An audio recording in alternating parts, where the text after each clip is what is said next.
we're joining in. So, like I said, we're playing a best of 5 with Duck and EAGLEMUT here. We are just playing on the competitive map set with random maps. And we'll have to see. We're playing on Malaysia to start, it looks like.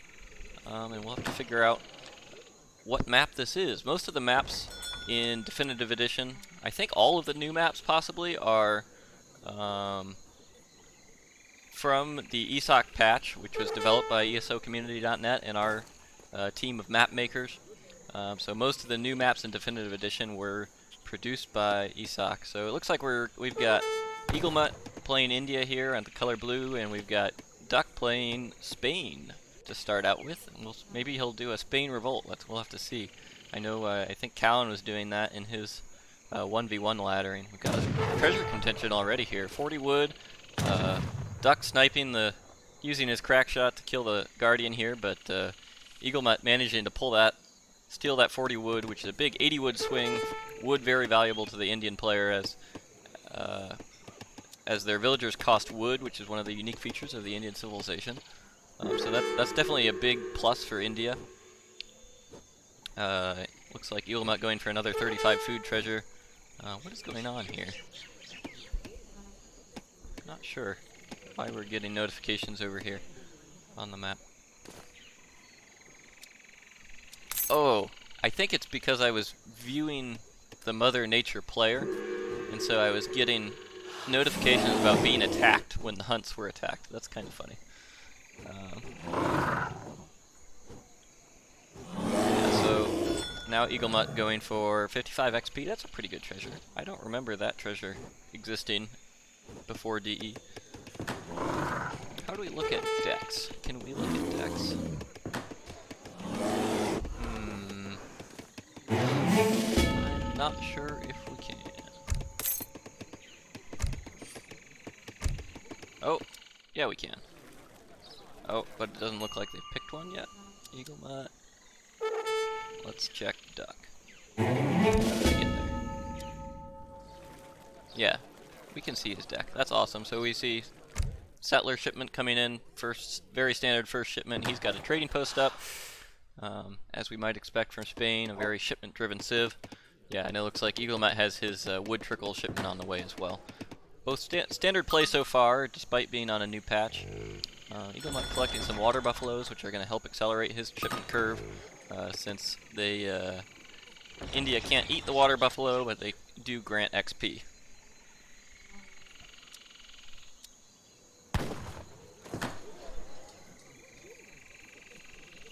Sí, hola.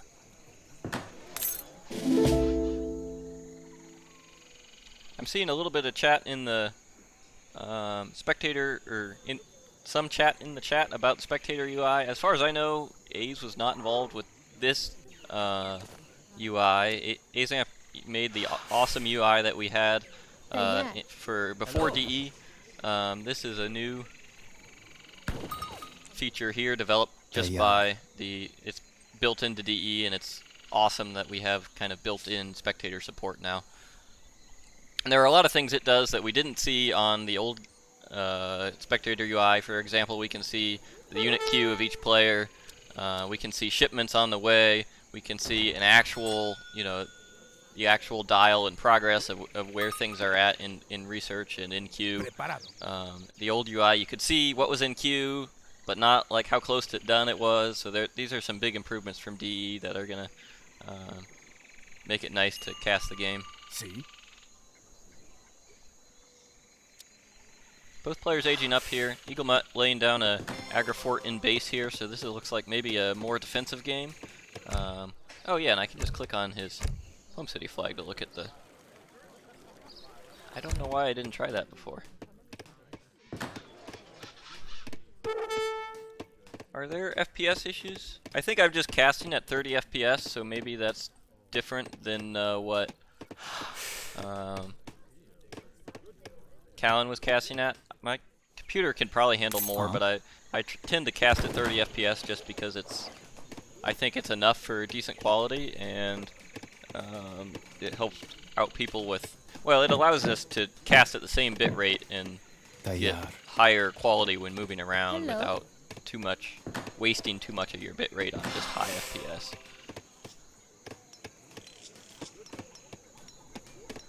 This is live casting. It's not a recorded game. Yeah, I mean, I can lock on view lock for the player and see what they're looking at and doing in observer mode, just like a recorded game. I think effectively this observer mode has been implemented by streaming the recorded game to the observer while the game is being played.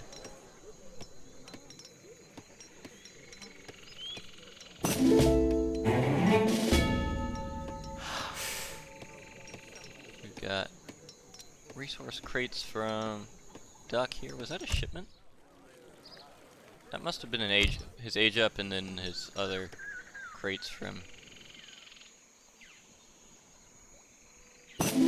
Yeah, it would be nice to be able to see the shipment history. I guess I can go in here and see what's been grayed out.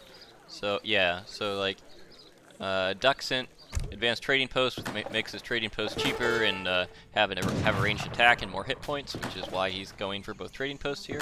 I don't know how I feel about going for ATP on a map with only 2 trading posts on the trade route.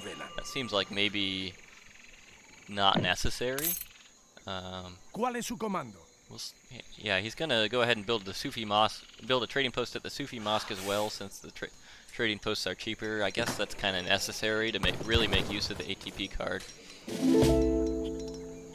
Oh, Interjection pointed out that he got aged with one of the new politicians to get that mix of crates. That had me a little bit confused. He had a wood crate and a coin crate. So that's, I think, one of the new age-up politicians for Spain. That makes sense. That explains my confusion. Yeah, and now he's going to age 3. Aging with, can I see what he's aging with? The Scout. In not DE, that was, gave you 4 Hussars on age up, so we'll see if that's still the case.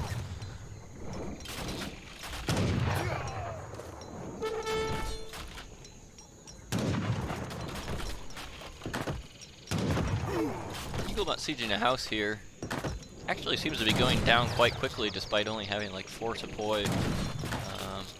So Duck's gonna end up, he's not gonna be housed since he hit a house kind of in the back corner over here, but he is only gonna have 10 available pop for sending shipments.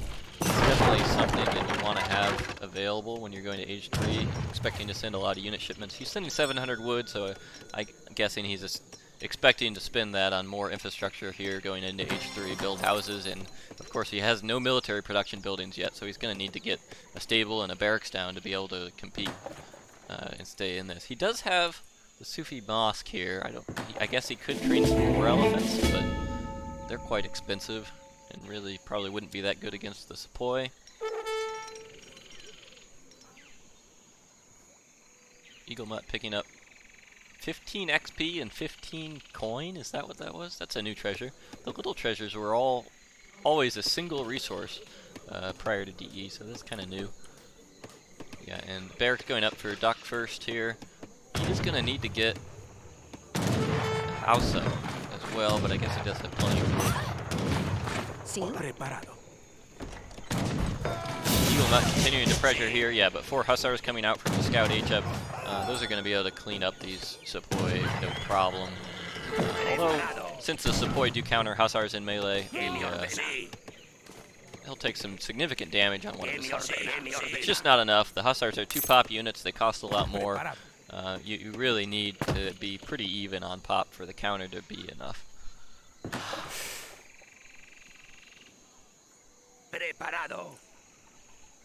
Duck doing some scouting with his Huss here. Is he going to find any hunting vills? Looks like he might find a vill, or oh, there's like 6 vills going out here, but EAGLEMUT seems to have gotten a whiff of what was going on here. Heading back to his TC. Yeah, it looks like he probably managed to spot those with his Agra-Fort's line of sight. Yeah, and EAGLEMUT going up to age 3 with a Charm-Armed Gate now. This is going to give... Apparently he gets sours from aging up with this, and he can also train I forget what they're called, the units that make all the other units of the same type better. Duck trying to pick up some vills here. Yeah, managing to pick up 1, looks like probably 2 before they get the TC. Ah, very close, just 1. but slowing down this age up significantly. The age up progress is not nearly as fast without villagers on it. So that's going to buy Duck a little bit time to get his next shipments in here. He's got skirms on the way with 2 Falcons behind him. So really the big thing Duck needs to worry about here is he needs to have some anti-cav to deal with this. There's a Mahout out from EAGLEMUT. This thing's got 1,100 hit points, and EAGLEMUT also has his two explorers. How is Duck planning to defend these Falcons without really any other units? EAGLEMUT has Sepoy shipment on the way. Duck has rods on the way. He's actually pressing in here with these Falcons, so we'll see if he manages to keep these alive without a lot of army in front of this. EAGLEMUT trying to herd in this herd right in front of the cannons. See if Duck snipes that. Yeah, that Veil gonna go down easy. And focusing down this console first with the Falcons. We don't know too much about how this matchup goes. EAGLEMUT has the Ottoman Consulate Alliance selected here, so maybe we'll see some of the Light Guard Hussars coming out. That would certainly be good to help deal with these Falcons. So now Duck's got all these Rottleiros here to defend, so he really probably isn't too worried about the Huss anymore. EAGLEMUT massing to Sepoy here, but they're really going to struggle against these Falcons.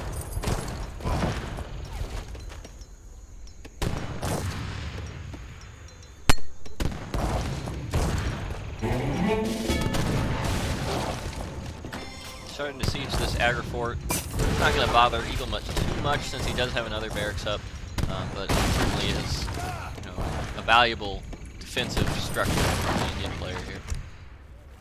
I don't think I have looked at his deck yet. It looks like a pretty standard India deck, really.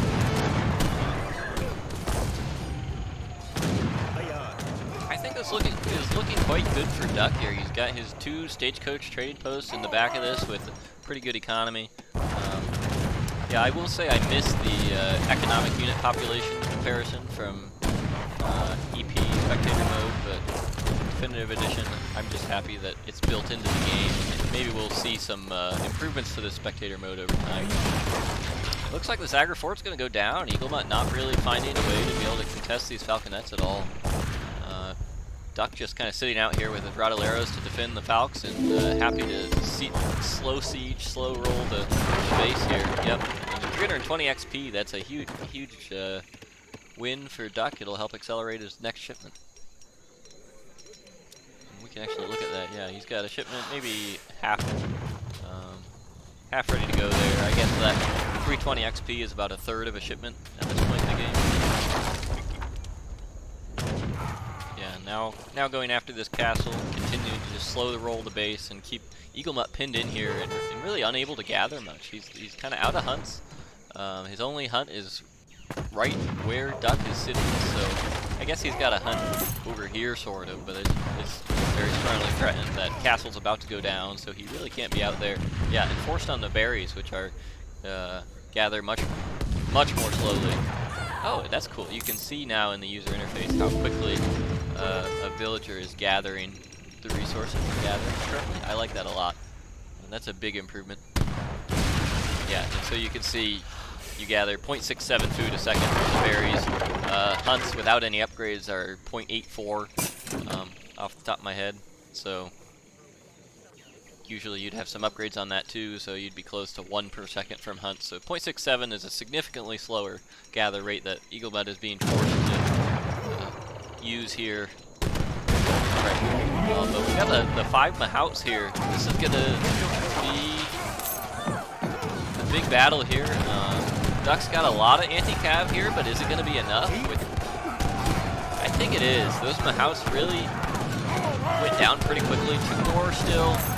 Maybe gonna take down a Falcon, but EAGLEMUT's army is pretty much gone here, and Duck coming out of this with, it looks like 2 Falcons alive and still quite a lot of anti-cav. Yeah, I think this might be the end of the game here. Yep, there it is. I won the game apparently. No, I'm in Duck's perspective here.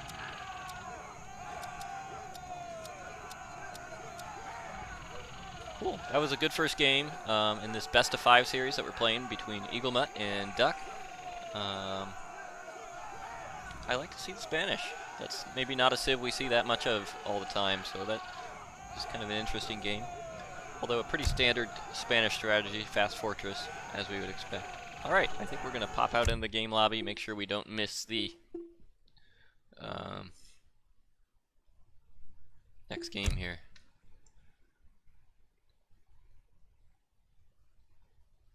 We're loading. Okay, now we wait again.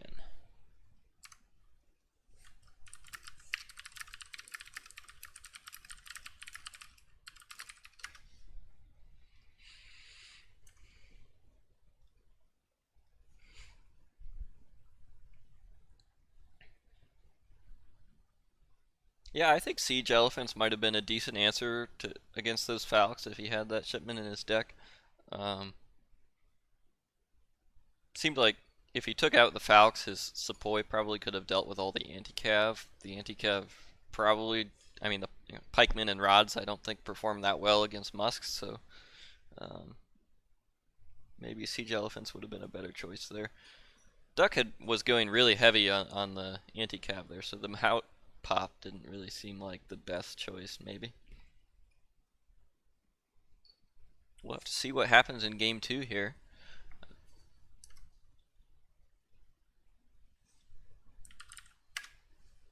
Sounds like we're going to get Interjection here joining in to assist with casting.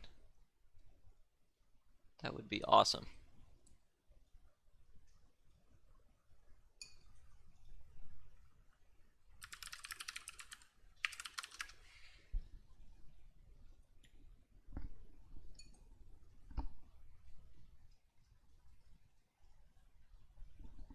Yo, what up? Hello?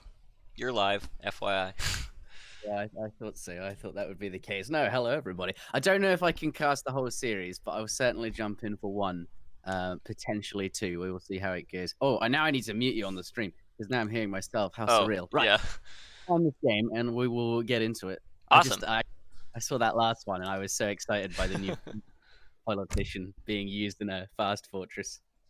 I didn't expect it would ever be used like that. I'm not sure it was actually better than the traditional way of doing a Spanish fast fortress, because he fast fortress much later than usual, but it was definitely different. And he had eco theory behind him, which was really cool. Yeah, so what crates do you get it with that age up? I'm not really sure.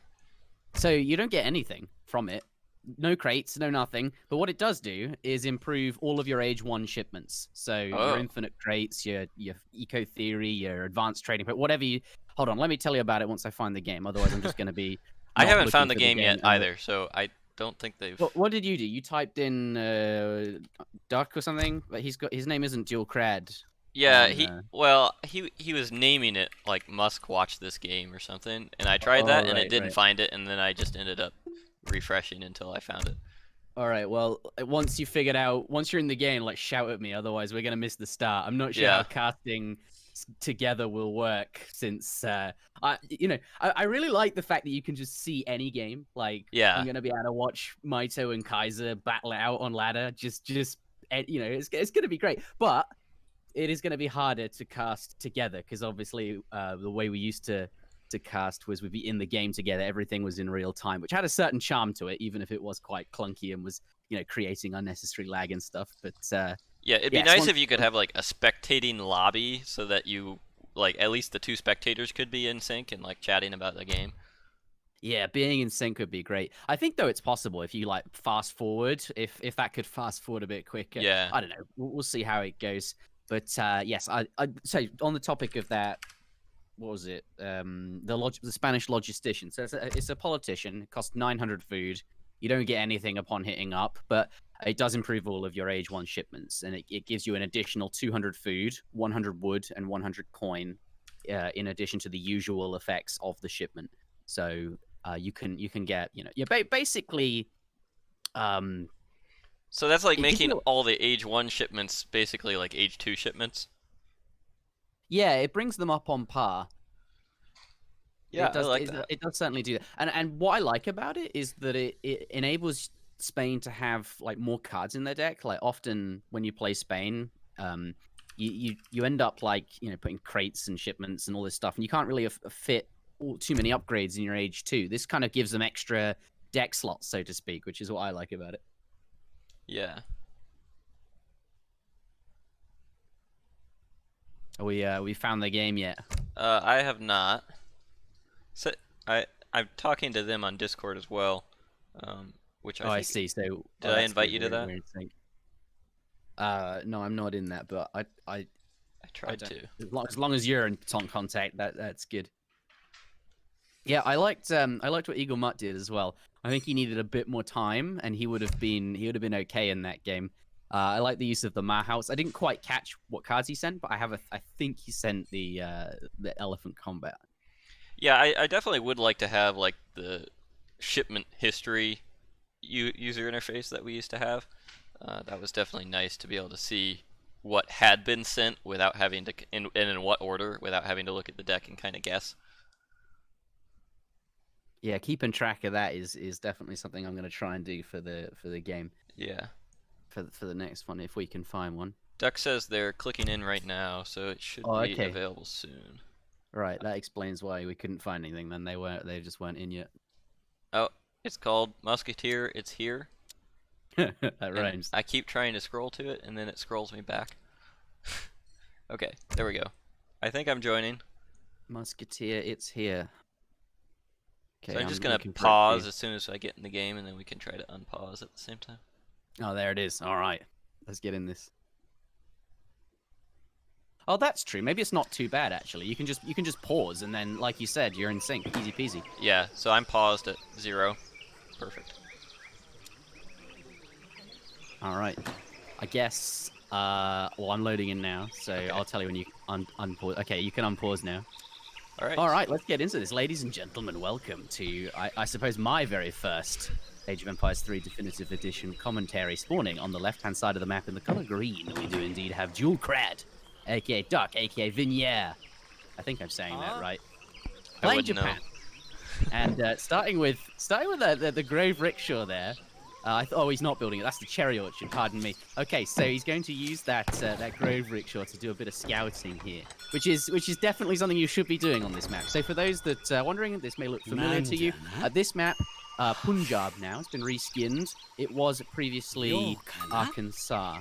And now I think the only other difference to mention is that there are cows in the river, which you can use your Grove Orchard to do that. Looks like he's realized that now. His explorers have found a few cows, and now he's sending his up there to look. But off to a really good start. It seems EAGLEMUT hasn't realized the cow changes there. He laid his grove down right away in base with some nice rotation going on there, which I assume building rotation is just enabled all the time on DE now. Not that I'm aware of. I'm not sure how he rotated that. Very interesting. I think it is. I'm pretty sure that. Okay. Cool. Yeah, I mean the cows are new, so I don't expect them to know that they're there just yet. But in terms of like this age 1 so far, Duolckad I think off to the better start, having gotten more cows. He's got them back to his base, and if we take a look at the treasures as well, how do you do that? I do not know. Okay, there's no chat, so we just see the tray. If you press enter though, it does cycle you through the player's POVs. Which is it kind of does the last thing that you did. So I just hit enter and accidentally paused the game, just so you're aware. Oh right, I'm at 2 minutes. What are you at? Oh yeah, I'm at like 153. I don't know how long I was staring at a pause game. Oh okay. Doesn't look like I can pause.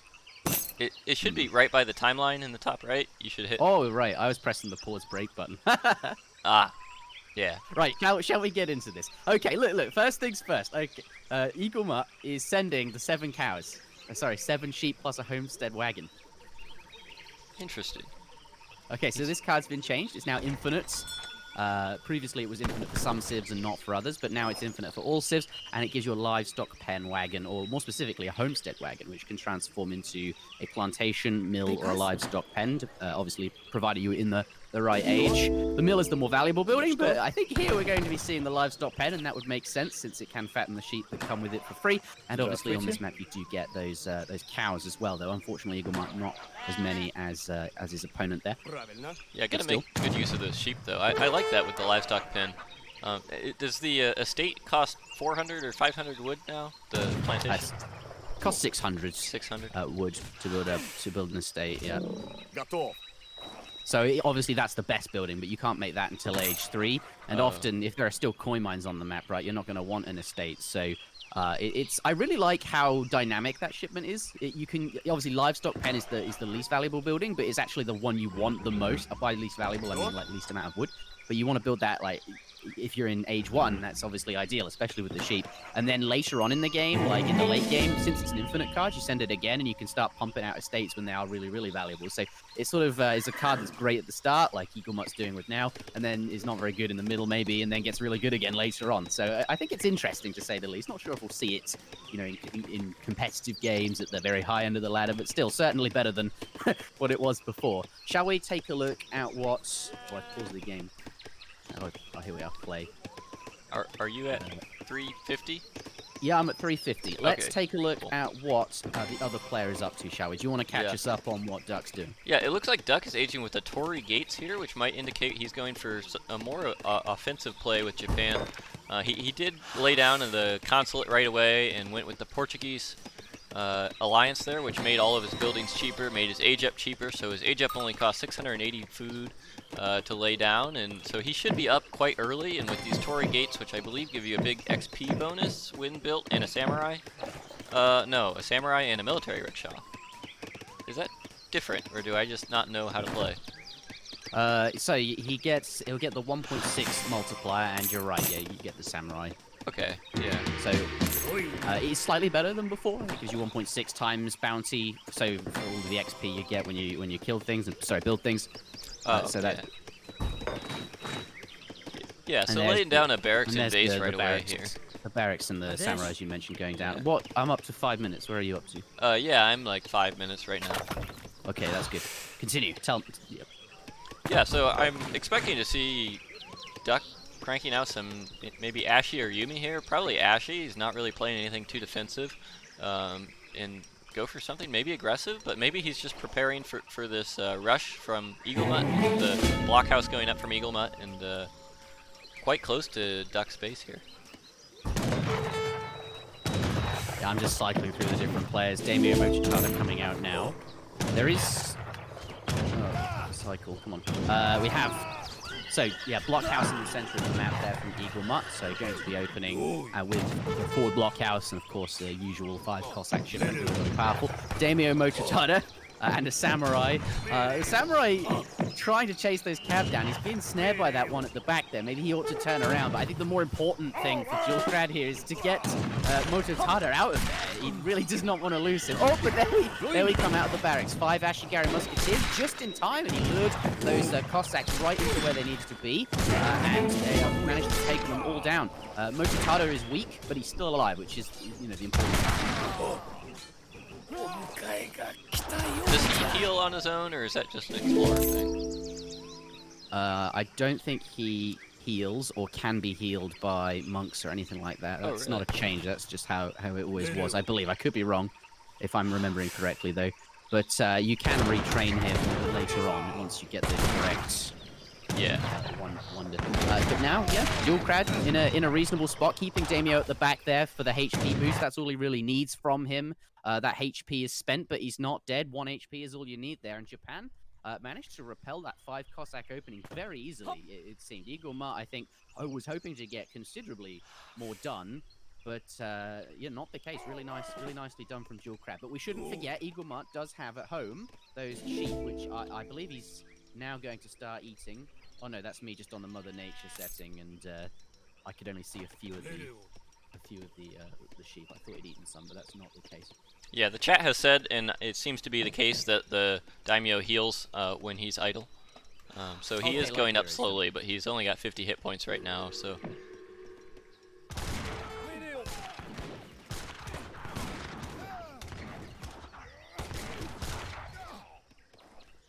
So we see Strelitz pushing into the Duck's base here. Strelitz going to be very effective against the Ashigaru Musketeers, but really not too many Strelitz. They're quite a weak unit, so just 10 or so is probably not enough to really do much damage. It'd be nice if you could pick up that Daimyo just standing there with 60 hit points. Not sure if we've lost interjection here. No, I'm here. I'm just Okay. experimenting with the settings available on this just to see what I like. Sure. So I'll get back with you in a second. Yeah, not a problem. You're 8 minutes. I'm at 8 minutes. Yeah, I'm at 8:05. We do see Doggy's being trained at the Daimyo from Duck here, so he's mixing in some Cav here to help deal with the Strelets, or maybe he's going to go raid on with those. We'll have to see. Nagi's probably more effective in the fight against all the Russian infantry than they are in raiding, but we could probably see either from Duck here with his aggressive well, not really aggressive, maybe defensive age 2 Japan play. And yeah, now he's looking like he's going to push out with these Nagis trained, and EAGLEMUT has maybe 15 musks, and can I see that? If I switch to EAGLEMUT, I can double click the musks and see there are 12 musks and 8 Strelets here. Yeah. Okay, I'm back with you now. I found some settings that I like, so that's good there. 700 wood, though, being shipped to the forward blockhouse. I don't think that's what he was intending, but thankfully, it looks like Duolckad not confident enough to go in there. He could be expecting, you know, a batch of 5 from the barracks plus a shipment, something like that, and that does give EAGLEMUT the time to go in there and gather it up with his 2 villagers. I wonder when those sheep are now fully fattened. Look at that. They're ready to go. We're going to see a big power spike from EAGLEMUT very soon. He's going to be able to field a lot of units. I think that 700 wood going to be really helpful for fielding. Yeah, there we go. An extra blockhouse, an extra stable. EAGLEMUT knows what's up. He's going to have a ton of food coming in very, very soon. And that means he's going to need a lot of military production buildings to get those units out. So that wood, bringing down the buildings, plus some houses.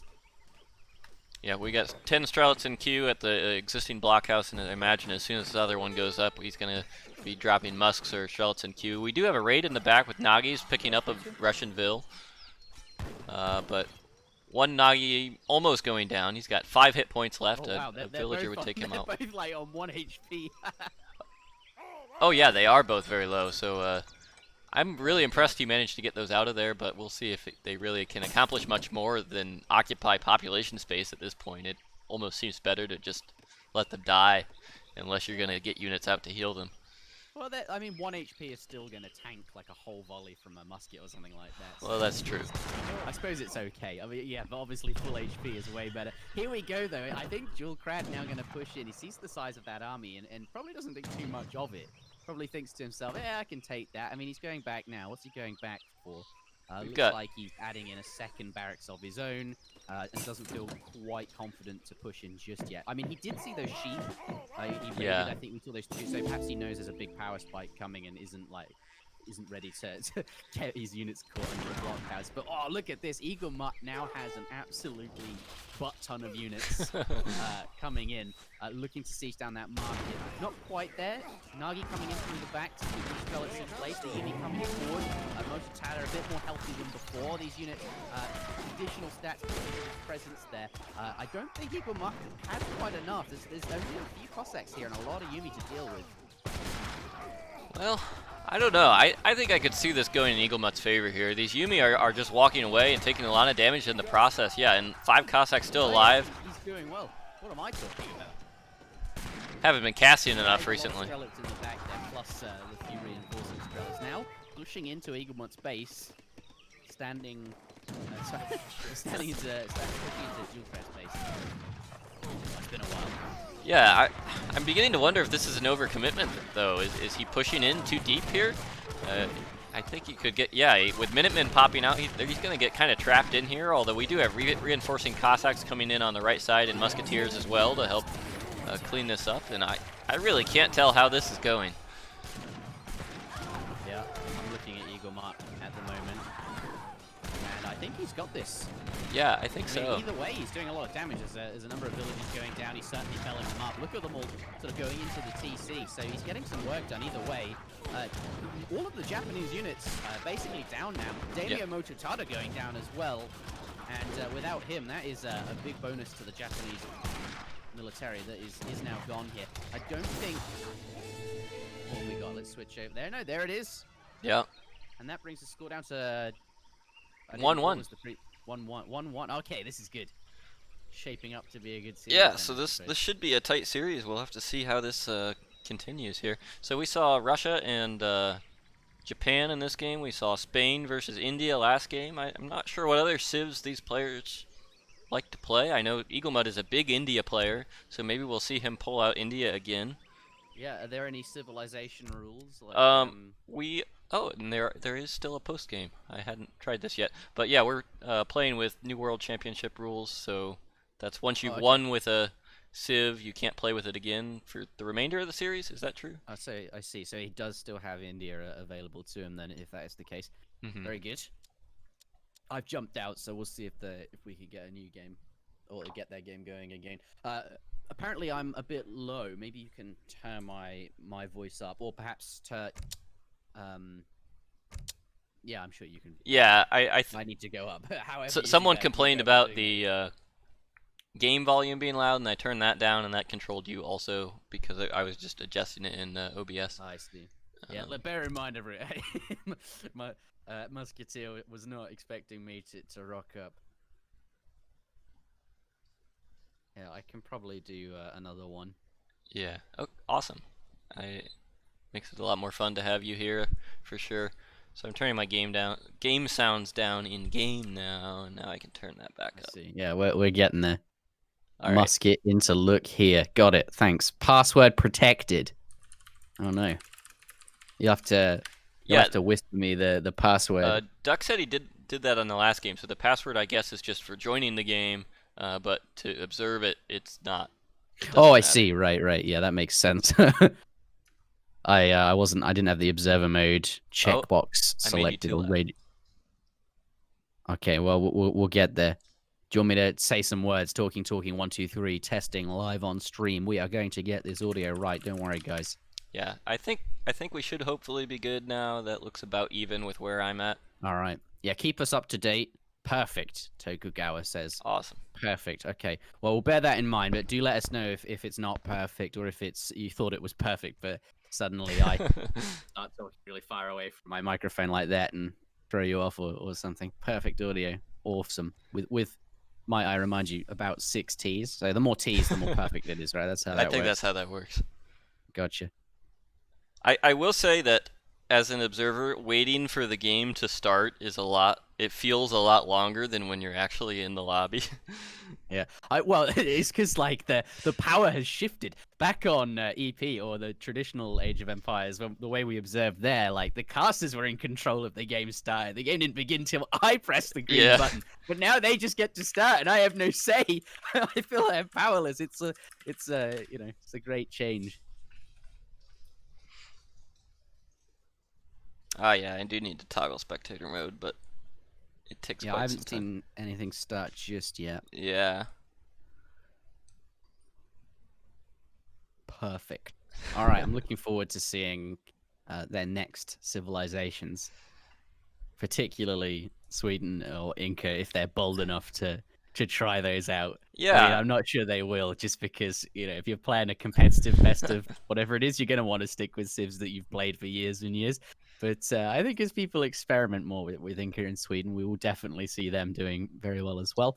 But for this, hopefully they do. Just not sure how confident they will be. I mean, it is just a friendly show match here, so there's no money on the line today, so I'd like to see one of them experiment with something new. I mean, it seems like Duck in the first game was experimenting a bit with the new shipments, as you noted, new age ups. That's what made me jump in, actually. I just saw that happen, and I thought, you know what, I want to cast, because I think it's because I love Spain is my favorite civ, right? And yeah. That particular politician, I am quite excited by. I think that's my favorite one that was added. No game just yet. Yeah, I haven't seen it yet. A lobby stream at the moment.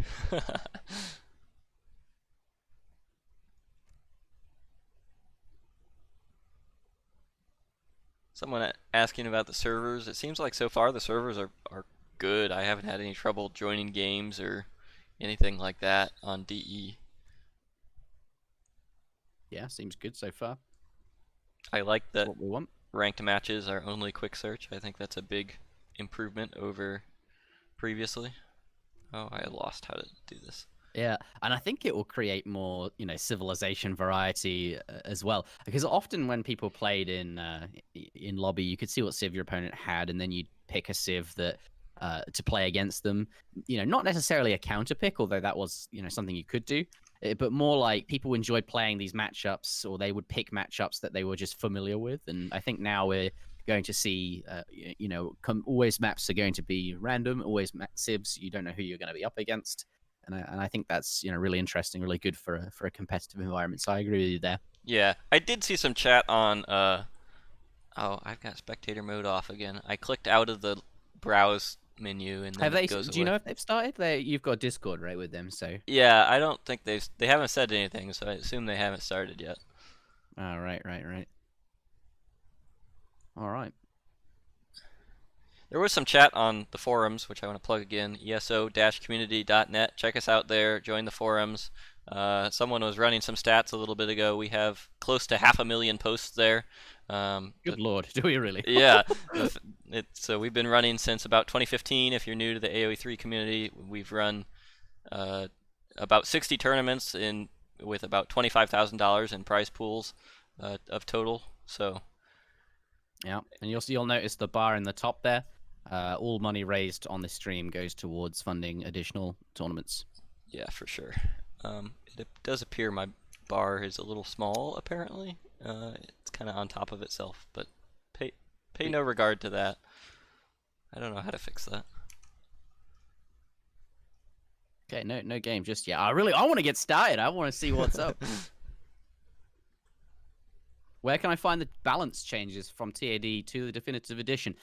There are no balance notes at the moment that are viewable. I imagine those will be. The answer to that is nowhere. Yeah, I imagine those will be available as soon as DE is actually released.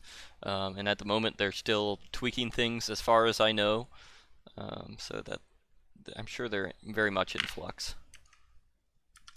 Yeah, Duck now asking me if we're good to go for game 3.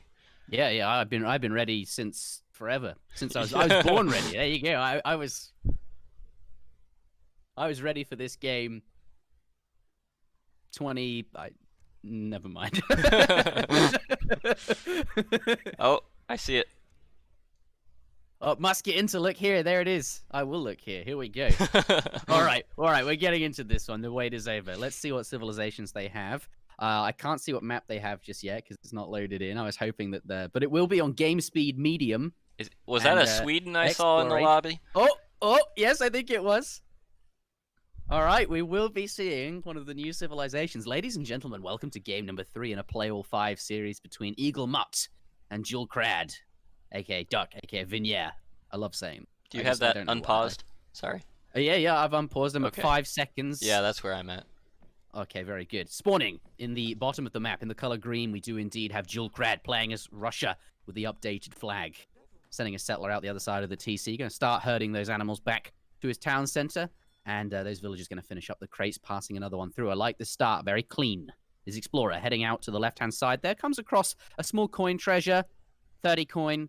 But doesn't want to pick that up just yet. Wants to get out onto the map and find some of the big juicy ones. Can always come back for that later or have his villagers pick it up or something like that. Let's switch on over to his opponents. Oh, in the center of the map here, they've just crossed, but it doesn't look like we'll be having any kind of skirmish at the moment. They have the same hit points, not too interested in fighting, although going for this treasure contention, it looks like maybe. Yeah, and this is partly why players get their explorers into the middle of the map. They just want to be there to steal treasures from each other, that kind of thing. But I think we should introduce EAGLEMUT. Here he is, spawning in the north of the map in the color blue, playing as the Swedish. Very excited to see how this goes. That torp placement is quite nice. In fact, actually, it's very nice. How many trees have we got there? 4. We got 1, 2, 3, 4 trees. Okay, so you need 5 trees for it to be as good as placing it next to a mine. But his build order may involve more wood, or wood might be more useful. Certainly wood is the slower gathering resource and is the one you want more of. So still a very, very nice torp placement. It is gathering from that hunt. You can see there. So he's got the extra there as well. Just sending those villagers back out the other side of the TC. He's gathered just enough wood for a second torp. So he's going to be opening with 2 torps here. The map, ladies and gentlemen, is Andes Upper. This is, if I turn off my fog of war. Yeah, I have mine off. Yeah, a rework of Andes, which still exists. You can play the regular Andes with the river, but this version is a sort of I say more clean just because the mountains are arranged more geometrically, less randomly. And this map is intended primarily for for treaty. It was a very popular map for No Rush 40, which is certainly a game that a lot of people play. And this was the map it was most people like to play on the most. So here it is in Age of Empires 3 Definitive Edition. Very pleased to see that. But it's also being played on Supremacy here. And I think the thing to note is you start with a lot of starting hunt, don't you? Yeah, and really these other 2-3 hunts are also quite large and very close. I mean, the hunt situation seems the same as it always was on Andes. There were always these very large Guanaco hunts, although maybe a little more scattered across the map on the old iteration.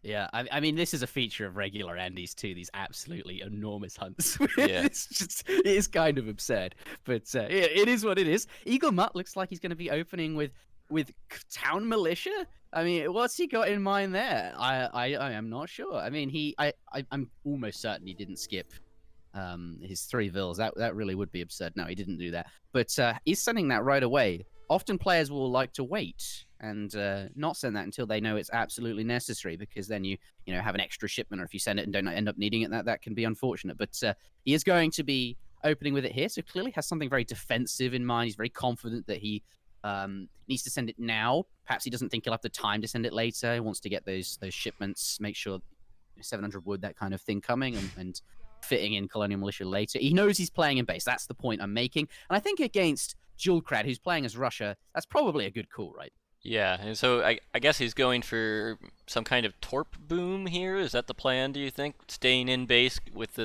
Sweden? Is that how you play that long term? I think he definitely has a torp boom in mind. He's even put the torps next to the wood there. I mean, personally, I quite like to place my torps next to the mines. Because you always get that guaranteed maximum income, whereas with the trees you need 5. Although if you do get more than 5, that's obviously better. But the more important thing is you don't get to benefit from the card. Was it called Engelsberg Ironworks, which I think on this current patch, this version of the game grants a plus 200% coin gathering from mines. So the torps gather at the speed of 1 villager and a half from the mines. So that's, I like placing next to the mines, because currently that card I like to send that a lot. I think it's very strong, but he's not going to benefit from that. But what he will benefit from is extra wood, so he can get those torps going. And those berry bushes, they do have 200 food in them on this version, and obviously that's good. Yeah, so this is interesting. Duck is aged as Russia and has not sent any vills forward. He's building a trading post in maybe not even transition right away in age 2 here, and there's no blockhouse on the map yet. So I'm not sure what he's intending to do here. Is he going? He's got 2 crate shipments on the way, 700 wood, 700 coin. Is this maybe a fast fortress with the Russians? Yeah, I mean, it looks like that, doesn't it? 700 wood. I suppose we'll see what he does with that wood first. Okay, there is going to be a blockhouse in base here, and then the 700 wood. It looks like that Explorer's getting into position to build another trading post by the looks of it, and going to be placing one in base. I mean, I don't know if he walked past his opponent's town center, clicked on it, saw the anti-ship attack was 112, and then from that information thought, okay, I am not going to be aggressive as Russia today, because obviously Colonial Militia was sent, and there's just no point being aggressive if someone's done that. Instead, why not boom? Why not make these trading posts? Why not just consider, okay, you sent that card, you won't need it. I'm basically a card ahead of you now because I'm not going to rush you, and build these trading posts with that wood, get that eco going, get that stagecoach, get all those market upgrades with that there, and just play a really eco-focused agenda here. So yeah, I suppose we'll see what he does with the coin, but certainly not rushing, and I think a very good, or it's turned out to be very effective, or will be very effective against EAGLEMUT's build so far. The church card coming in. I think you know what's up. We do see a torp from EAGLEMUT on the mine now, as you said, is very strong. So he's decided to go with that now, in addition to his wood torps. He was standing by that trading post with his Explorer for quite some time, and he's got... Oh no, that's Duck with all the wood stack. Oh, they both have a lot of wood stack. So I was expecting him to lay that down, but now he's walking away. Not sure what he's doing with that. Yeah. But now EAGLEMUT sending the I believe that's... that's the torp mine card. That's the Engelsberg Ironworks I was mentioning. So yeah, this is why I like those 2 starting torps. I do like to place on the mines. I still think like the wood is still very effective, but yeah, this is the reason I like to do that. What I want to talk about though is Duolckad, he sent the church card, and we'll be seeing that. Yeah, there it is, church. Oh, no, it's a blockhouse. He sent though the Yeah. like, well, that's going to give him. Is that a church? Yeah, there it is, church. So not only does the church give you some XP, 0.6 per second, I believe, and what else? Since he sent the church card, he's going to have access to the Kulmuks. So that's I think something like 9 or 10 guard dragoons for 1,000 wood once you hit age 3. And yeah, he's intending to do a fast fortress here. He's certainly macroed for that. Look, he's about to click up. Yeah, he's ready to go. So those Kamluks are probably going to be quite strong. Although I'm not really familiar with what units Sweden tends to train. Are they? I mean, I don't think they're a big cav focused civ necessarily. They have some infantry. The Karelian. How do you say that? Caroline, I believe, but Yeah. my pronunciation could be wrong. Someone in the chat has already noted that my Torp pronunciation is not. I hope that was better. do let me know. I would like to be able to pronounce it properly, but forgive me, I've not put the time into to figure out how it would actually be said. I've anglicized it, as is my way of things. To answer your question, EAGLEMUT is Sweden a cavalry-focused civ? In essence, they do have a lot of cavalry upgrades, and I would say they are a cavalry civ. Cavalry and artillery are sort of their thing. Are they? Is that what EAGLEMUT's got in mind? I don't know. I mean, I say they're a cavalry-focused civ, but that's because they have Royal Guard, Hakkapelites, and in the in the rollover description of the civilization, it says their cavalry charges dominated the battlefield. So because of that, I'm going to say they are a cavalry-focused civ. What will EAGLEMUT do? I don't know. He's built 2 outposts in base. He sent colonial militia, which I expect he's probably regretting since it's not been overly helpful yet. But when Russia finally does come, he's going to have very powerful defense. He's even building this wall here, deleting the pillars, taking the time to do that, so he gets a bit of extra wood back. Yeah, it's a very long wall that's really quite far. He's got these 2 outposts in base, but not anywhere near this wall. You're right. You've just given me an idea. Yeah, but I've spoken enough. I'll tell you what it is in a minute.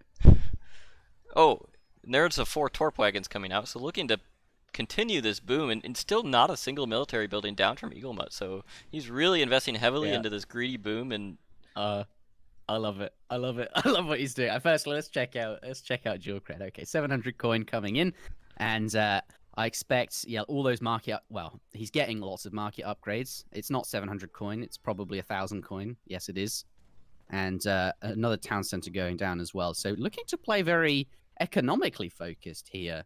So Duolckad not going to be aggressive. He's not going to start training units right away. In fact, he's going to slow down his build and get an extra TC, which will be powerful in the long run. We'll come back to him and see what he's up to. But I want to talk more about EAGLEMUT over here, who is macroing as if to go to the industrial age. Isn't it? Look at that. 1,400 food, 700 coin. I think he's got something in mind. Okay, Astrid's Book Club coming down, so a saloon. He does have intentions of building some units, but given he sent these 2 outposts, the tower, the colonial militia, the wall, I think he's intending to go to the industrial age. And I think he's intending to revolt. Not sure if I'm on the money there. I'd like to check his deck. Let's have a look. What does EAGLEMUT have? He only has the 1 fort in his deck. But he does have Kalmar Castle. It's not the other fort. So this is basically it's a fort wagon, and it gives you some extra XP if you fight near it. So okay. That's going to be really helpful for a revolt. And look at this, a second layer of walls coming in. He has to be planning a revolt. Look at the eco. He's ready. He's macro to go indust, and yeah, he's building more walls, like you say. And but there's no way he's not planning to revolt here. He's trying to get to the industrial age. He has to. He needs all this defense. I think that explains the early town defense or town militia card. He was really invested in this the whole game. A covered wagon coming out. Yeah, and it works so well with the colonial militia. I mean, it's an extra, bunch of Minutemen, essentially. Yeah. Okay, that's going down in the back there. I'm almost certain he's going to revolt. Let's talk about the Swedish revolt options. They have 2 options to revolt with. The first is Finland, which we won't talk about because I don't think that's what he's going to do. And the second is the USA, which gives you a fort wagon, lo and behold, and plus 25% hit points to your Gatling guns. Wow. And also, all of your forts will spawn 1 Gatling gun. So I think what he's intending to do is that fort that spawns for free when you revolt will spawn a Gatling gun when it's constructed. I think he wants to send Kalmar Castle, although he's not sending it just yet. He's got a shipment available, so I guess I don't know, maybe he's got that, wants to send a factory with that instead. Yeah, I mean, that's probably the much. Maybe he doesn't feel like he needs. I mean, the fort's obviously going to be really good for defense, but look at what Duolckad's doing. He's not being aggressive at all. So, in fact, he's got all 3 town centers. So, yeah, I think you're right. The fort would be an overreaction, wouldn't it? Just be unnecessary. For one Gatling gun, probably not worth it. I think you're right. EagleMut wants to get the factory out with that extra shipment there. Let's talk about what Duck's up to, though. He's on 44 vills. He's pumping them out. Yeah, I mean, but he has no military here. So when EagleMut hits up to age 4, how does Duck respond to this? Is he going to start cranking out units? I mean, he does have a pretty good. It looks like he's actually thinking about going to age 4 with 2,000 food at 1,200 coin. I mean, but he doesn't have time to do that with the revolt coming out after this. There's no way. Well, he might have to revolt too. And I know you're about to say you can't. Both players can't revolt, but they can. It's DE. They both can revolt. Maybe we'll see the double revolt. I mean, what do you do against it? Was that not possible in the old game? No, it would prevent the other team from revolting in Legacy. EagleMut upgraded his walls. Bastion coming in. That's insane. What is he doing? It's just a pure macro game. It's just villages and resources and what is this? Maybe they think it's treaty. We are playing on Andy's upgrade. I'm not even sure if this is a revolt. Maybe it's just a long game. Yeah, maybe. Or maybe I think really what EagleMut is going for here is he's got 3 layers of bastion walls and a 4th one going up now. He wants to buy enough time to get both his factories and a fort down and get all the bonuses. Going for the all of the above strategy here, I think. Yeah, let's take a look at his deck there. Okay, so yeah, in the Industrial Age, he's got 8 Hussars, 2 heavy cannons, both factory cards, and the mercenary card as well. I expect, opening with the factory, they're going to send the other one. And once that's set up, once he's got both those factories down, he'll have some income post-revolt. So he'll, have the resources coming in. But I keep saying revolt. Maybe it's not on the cards. Maybe this is just a mercenary strategy. He's got his saloon up. He built that very early, and it's got Mams in it and Elmedai. And he can send this card to unlock Black Riders, Landschnetz, and Jaegers. I mean, I think you're right. So, hear me out, because I don't know if you need 3 or even more. There's 5 layers of bastion wall here. So you don't need that to revolt. I think what he wants to do is go to the Imperial Age. He's not macroing to revolt. Oh, what is he macroing to do? I was looking at the wrong player. Oh, maybe he is macroing to revolt. He's got 1,000 food, almost 1,000 wood, and 1,000 coin. Okay, ladies and gentlemen, I think if he's going to revolt, it's going to happen after this factory arrives. Yeah. But yes, he's now getting in paper cartridges coming in, and I think that's flintlock as well. So he's going to have some really, really powerful infantry, which I expect will be skirmishes. No. Well, maybe. No, because he's going to revolt. So the colonial militia, yeah, they benefit from those. Wow, that's interesting. That's going to be good. Duolckad, on the other hand, because we still have... He's getting his factories out now. He's got a lot of villages. Second factory about to arrive. And I think it's at this point in the game we're surely going to see him... But this is so unusual for age 3, right? This is genuinely. I mean, it's probably a very. I mean, it's actually a really boring game. It's so unusual. I'm really, really excited to see what on earth they're planning.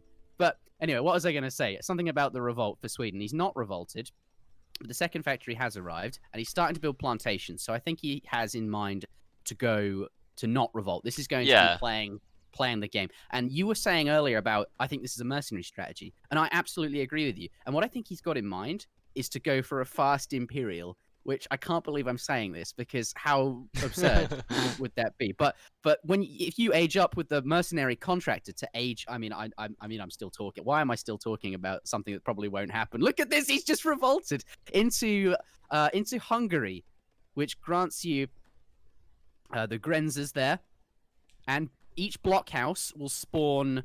Oh. Duck revolted. You said he just revolted, and I didn't even know. I was like, no, he didn't. No, he didn't. Interjection. He did not revolt. No, he did. It was the other player. Okay, so as Hungary, each blockhouse, basically he's got a bunch of cards. Let's switch on over to him, and we can... So here you can see... let's go with this one here. So this one's infinite. All existing blockhouses spawn a Grenzer. And then there's this card. All existing outposts and blockhouses spawn a Hungarian Hussar. All existing outposts and blockhouses spawn this unit. And he's got a lot of those, right? And each of those cards also deliver another blockhouse. Oh. So each one of those, he gets a new blockhouse and more stuff spawns. And the revolt itself also spawns units from those blockhouses. So they'll be each new blockhouse is spawning 2 new units essentially. And the more blockhouses you have, obviously you can see how that scales sort of exponentially. So yeah, he and here, but is he going to get through the walls in time? Yeah, I think these are going to take so long. And EAGLEMUT building, I don't know what, the 7th wall behind this? I mean, EAGLEMUT has all the time in the world behind this to do whatever he wants. And he's got 2 heavy cannons queued at his factories that are going to be out before Duck takes down the first layer of walls. And he's got the mercenary card on the way. In EAGLEMUT in queue. So pardon me, I'll let you talk. I don't know. I mean, the one thing I will say is EAGLEMUT doesn't have a lot of coin here. He's only got 1,000 coins, so he can't crank out too many mercenaries, although he does have 3 MAMs trained already and 4 EAGLEMUT coming out right now. Oh, yeah, here we go. 4 EAGLEMUT, which, I mean, it doesn't sound like much, but these things cost 400 each. So did the Mamelukes. So these are tons of units worth of stuff. Plus the 2 heavy cannons. He's now prepared to mount an offense. And Duolckad, I mean, he saw the walls. He just revolted. And then he thought, bugger this. I'm going to send, pardon me for probably not the right word, citizenship, which re-enables settlers again. He saw these walls and thought, I've revolted. But actually what I need is to be able to train settlers again. And he's in a good position to do it. He's got 3 town centers. So he's going to be training citizens, which cost 70 coin each. Post-revolt, which is, I didn't expect to be seeing this. This has turned out to be a fantastic series so far. Yes, for sure. Oh, man. Yeah, look at them. He's got the villagers in queue once again, the citizens. Hold up. It says they cost 70 coin, but he's getting 3 of them? That can't be right. I'll have to ask him after the game. I'm sure that's a display bug. If it's not, that's if you hover over 1, it says 70. Yeah, okay, but the batch of 3 doesn't cost 70. I don't think so. So. The batch. Well, if that did, there's clearly something very wrong because that is. Oh yeah, if you hover over it in the town center user interface, you see 210. Okay, so that it costs the intended amount there. Okay, but actually, here we go. Heavy cannon does manage to take down one of the falconets there, and a few Grenzers being absolutely blasted. I don't think Doc has what it needs. I don't think this. What are ducks called? I was going to say mammal, but that's absolutely not right. There's birds, aren't there? That's what they are. But I don't think this bird has what it takes to take down the walls.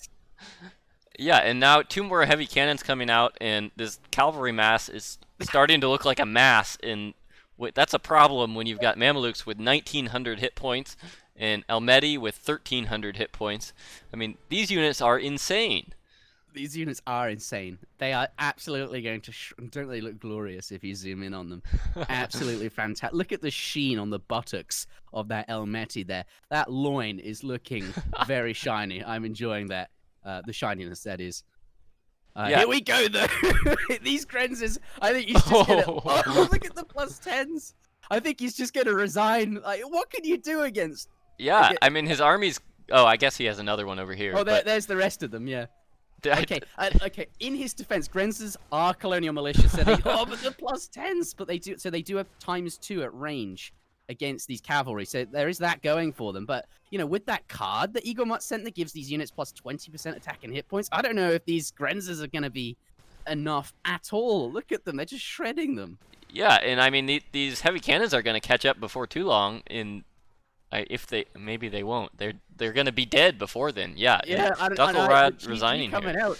You know what? I'm not surprised. He just revolted into like 5 layers of walls. And yeah. What an awesome game.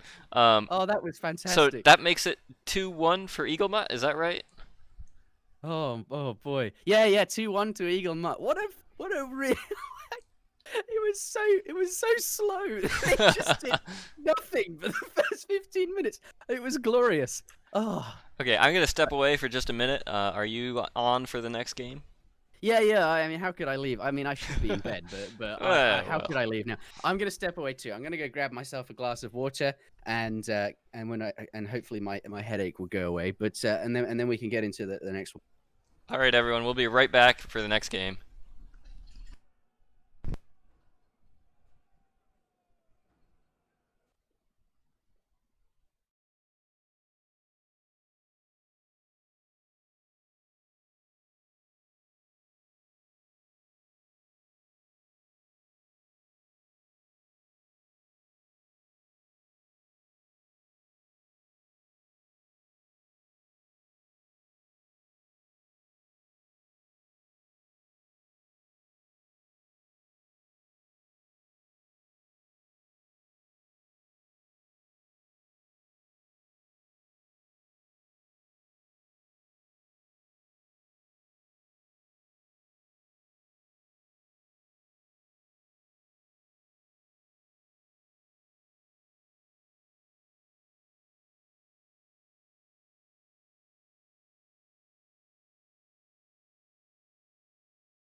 Hello?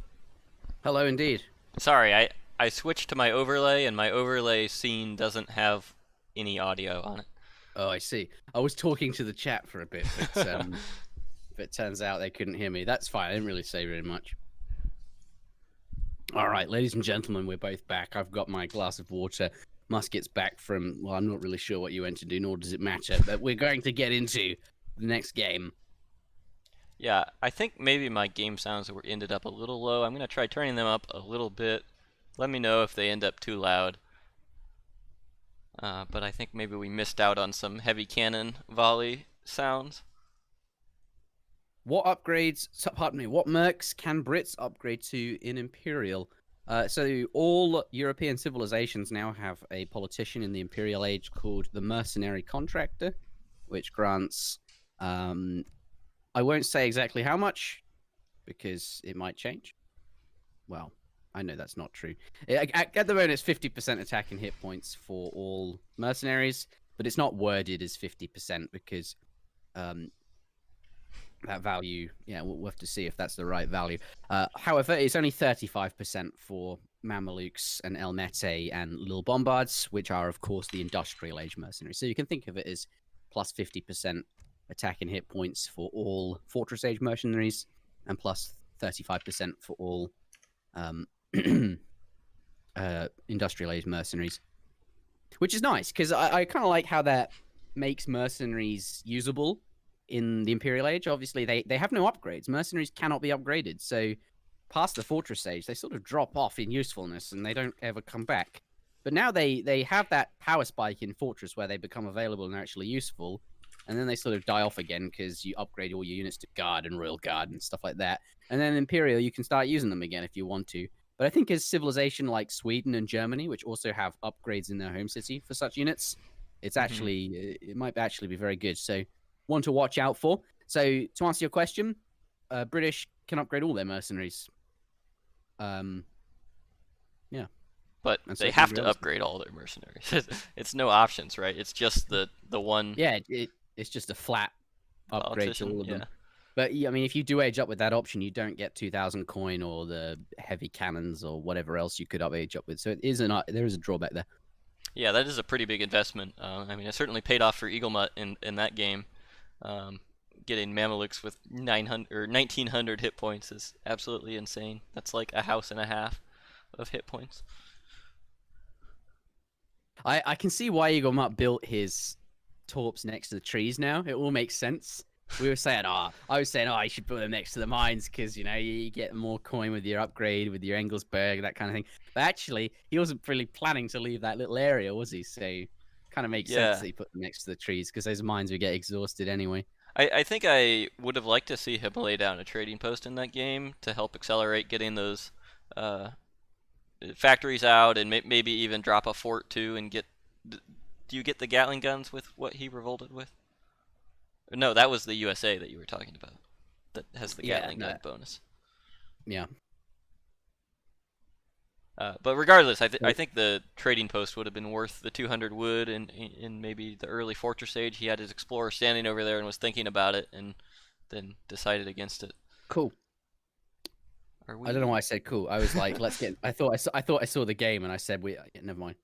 Yeah, I have not seen a game yet, unfortunately. I'm sure the amount of time between games is the same as it's always been, and I don't think Eagle and Duck are being especially slow. It's just like not being able to see the civ picking happening makes it feel so much longer. Oh, that's true. We don't get to see civ picking anymore. Although I suppose it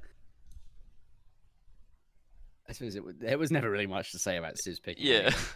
Anyway. It was more of just like standing there waiting for the lobby. They're all chatting. I mean, we're doing the same thing.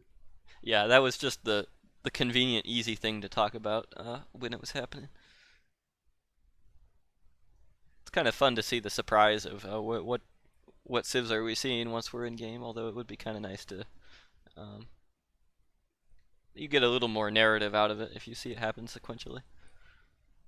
Wait, so does that politician that makes Age 1 cards better include advanced trading posts? Because then, so yeah, the Spanish logistician politician would affect advanced trading post. it would make them cost whatever. I think it's minus 40% wood, so they still cost 120 wood each.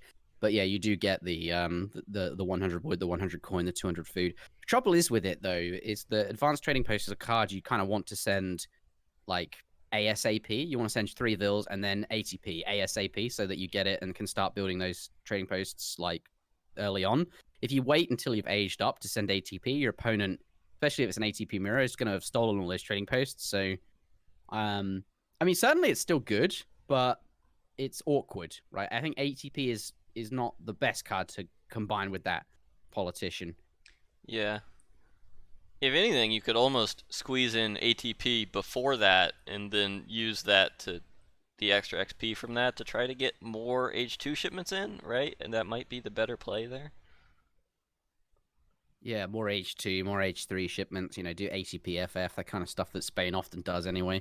Yeah. Yeah, I'm interested to see how that politician pans out, but what I expect it to do is improve Spain's colonial age agenda, because the benefit of that politician is essentially faster shipments and your discovery, your exploration age shipments become the same strength as your H2 shipments. So, and then if you go to the fortress age, which is what Spain usually does anyway, then that benefit's kind of lost. So I think it will be used for sort of H2 based play. Yeah. But I could be wrong. We saw Duolckad earlier today try and fast fortress with it, and he did very well. In fact, I think he won that game. Yeah, he did. Yeah. Duck telling me that EAGLEMUT is going to be back in one moment, and then they're ready to go. Okay, very good. Yeah, I mean, he did FF with that game, and he did win. But his FF was slower. Yeah. He didn't hit. You're supposed to hit H3 at like 7:30. I think he hit up at like 8 minutes or later than that. I think if EAGLEMUT had gone with like an aggressive aggro Sepoy rush style game. Oh, that would have been brutal. Yeah. That's a really good point. And EAGLEMUT did go in early and like pressured him a little bit and took down a house. And then he didn't keep pushing. He kind of went back to his base and said, "I'm going to age up." Yeah, that's a really good point, because if you age up with that politician, it's 900 food, so you're up later, like it's slower, and then you don't get anything. It's not like you get a tower or 500 food or something like that. You just you're kind of vulnerable. Zuta, hello there. Very very good. I think Lane also saying Lane 11 there. Or Zilla Vanilla, pardon me. I'm so used to your old name. How do the crates exactly change? Well, you get 200 additional food, 100 additional wood, and 100 additional coin. So those crates will arrive as crates for all shipments. Duck said clicking in. Oh, very still good. haven't seen it, though. Any second now. It'll appear very soon, I expect. Yeah. But for the crates themselves, so for the 300 food shipment, what you'll actually end up is like with a more compact version. You still get those very same resources, but you get a 500 big crate. It's just so you don't end up with tons of tiny crates, and that's the same for 300 coin and 300 wood as well. So there's no change to the actual resources, but it is more, convenient, quality of life kind of thing. Oh, well, I found it, and now I'm getting prompted for a password. Oh, you got to click the spectator mode button in the bottom. I'm hitting observe. Yeah, you're doing what I did. Oh, was I double clicking it instead of hitting observe? That's probably what I did. What is the game called? Musketeer this. You weren't included this time, unfortunately. Musketeer this. Observe. I'm observing. Ladies and gentlemen, let's get into this. Game number 4 in a Play All 5 series between Duolckad and EAGLEMUT. So far, this has been very, very interesting. The score is 2-1, and that previous game, that was very interesting indeed. I didn't think we'd see the guy we thought would revolt didn't. The guy that we didn't think would revolt did. Yeah. And nothing happened for the first 15 minutes, which was very unusual. Shall we get into this donating $200. Thank you so much, Oh my Zuta. goodness. Oh, very good, Zuta. Filling up our bar. Thank you very much. And of course, all donations will be going to the first AoE3D major tournament, looking for a $5,000 prize. Normally we put on tournaments, or ESOC puts on tournaments, I should say, not I, for 1,000. But spawning, let's get into this. In the left-hand side of the map, in the color green, we do indeed have Duolckad playing as the Chinese. Looking forward to seeing what he has in mind this game. I think I already have a very good idea, but it's not going to involve any new politicians, and it's not going to involve any new civilizations. I think he's going Will to you stick with the spoil it tribe. for us? Oh, I think I'm going to keep that surprise to myself. I think that I wouldn't want to ruin anything for the viewers. What's China going to do? Who could know? Let's move on over to EAGLEMUT. He, however, is going to be playing a new civilization. He's going to be playing as the Inca in all their glory. Has a couple of villages on wood there, and has just built a tambo, which costs 250 wood, but you do get the extra 5 pop slots there. I think, what's he going for here? 100 food, so that's going to be a nice bit of chunk of food to help him get up to the next stage. But yeah, few villages left on wood, because I think he wants to get a Kancha house down for that 0.5 food per second trickle. We've got the llama shipment coming in here, so 2 llamas on the way, each with 350 food. That's probably going to use that to accelerate his age up. They're totally fattened when they arrive, I think, so you can just eat them right away. Yep, that's right. Although Inca, this is an interesting one. Yeah, gonna like ram down their outlaw rifleman. Definitely want to get rid of him. But he did manage to get the disciple as a trade, so they're both losing a starting unit there. And I'm not sure who actually wins this fight. I think EAGLEMUT. I'm pretty sure EAGLEMUT wins this fight because his explorer is 30% melee resist. Yeah. So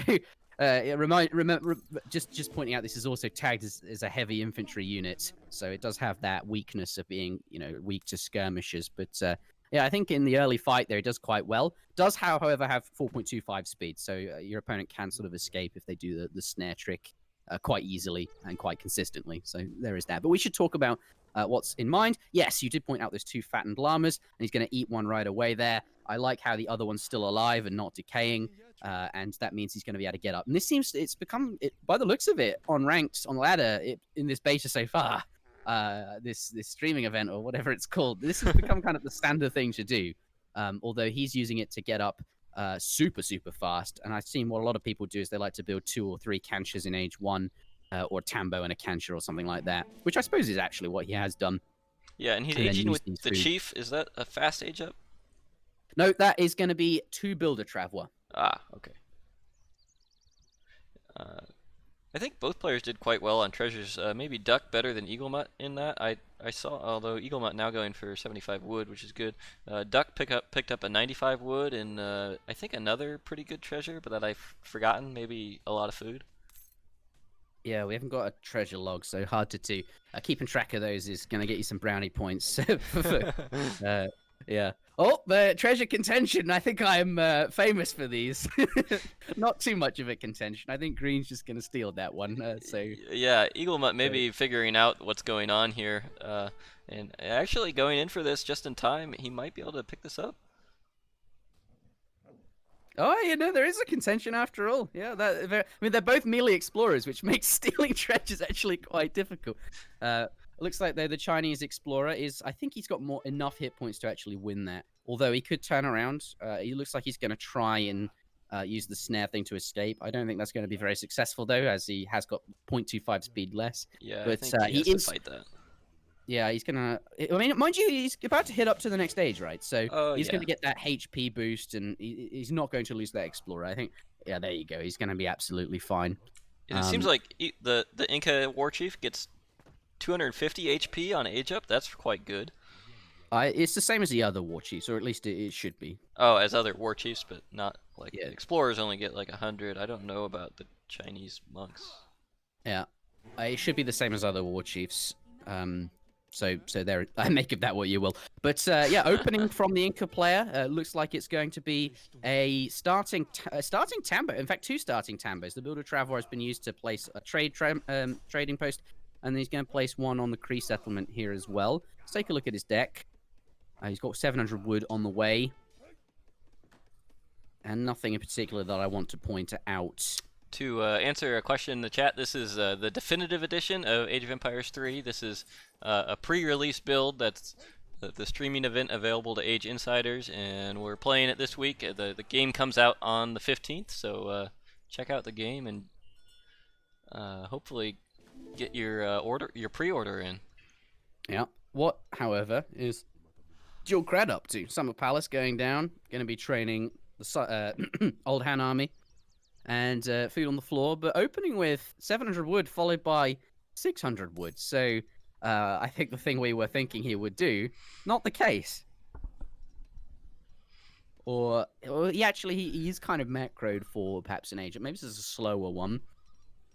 But with 700 and 600 wood, I think we have quite a lot of potential here to stay age 2. Duolckad going to do something in the commerce age of all things. We'll check back with him and see if that's actually the case momentarily. But EAGLEMUT has made very good use of those of those builder travois. He's gotten the Cree settlement here, which is he's going to use as essentially an extra town center for the time being until he trains all 5 of these Cree CDBs. And he's got lots of XP coming in. And now is going to be shipping, was shipping Native Alliance, is switched to Chincha Brewing, which is going to double the income rate of his canches. So go up from 0.5 to 1. And that wood on the floor now being transformed into a great deal of canches. So I think you can see what he has in mind. Yeah, this is going to be quite the concha boom, I think. How many is that? 1, 2, 3, 4, 5, 6, 7. And with that card, you say they gather 1 food per second each. So that's about a villager on a hunt, right?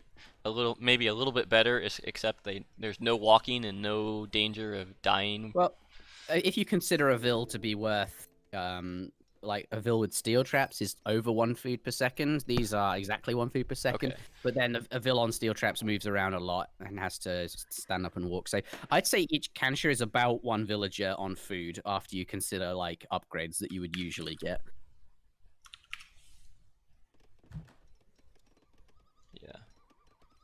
So yeah, to answer your question, yes. I think what you said is absolutely right. Do you think this Queen's Festival big button at the conches is worth doing? 180 of each resource for 4 vills. Does that increase over time, or is it always 4 vills? It's always 4 vills. It's static. So this civ doesn't, Inca doesn't have any villager shipments, but they do have that big button, which kind of alleviates that a bit. But you do have to find the time to send it. And, you know, 180 of each resource is more or less 600 resources. In fact, it's less than that. But it's kind of like a shipment's worth of resources for 4 vills. And 4 vills as an age 2 card is traditionally not that good. So is it worth it? Well, if it were a shipment, I think people aren't too, 4 vills isn't great. But since it's just baked into the cancher, it's not going to cost you. It's something you will get at some point. Like how early you get it, I don't know.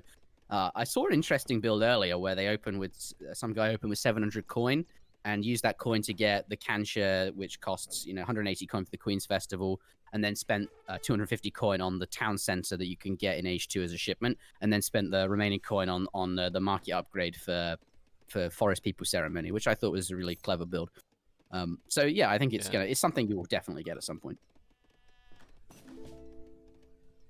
What's China doing over here? They built their summer palace to age 2. They just finished aging to the fortress age with the porcelain tower, so he's getting starts out generating export, switched to wood for that, so 4 wood per second. Quite a strong building there, generating, and now going after one of these tambos. Yep, has now got a few units out. It did end up going to age 3. And yeah, is now going to be seeing lots of units. Going to start sieging down that, as you said, Tambo. Does he have any response to this though? Doesn't look like EAGLEMUT's trained any units. He's been very focused on his cancher boom here. Yeah, he does have a war hut up now, and he's built 4 Cree trackers actually to come deal with this, and I think that's going to clean this up quite easily. I think he's going to be able to save the Tambo. Yeah, I really like that, the Cree trackers actually, because I mean this was essentially like normally you'd build a war hut with that, right? But you kind of got a war hut plus some CDBs out of it. So yeah. And if you're explorers nearby, as the Inca, you get 20% additional hit points, which is a lot when you consider Cree trackers already have 315 hit points. So yeah, that's kind of insane. Duck really trying hard to take down this Tambo. He's just got a few pikemen continuing to siege it, fighting with the Chokonu.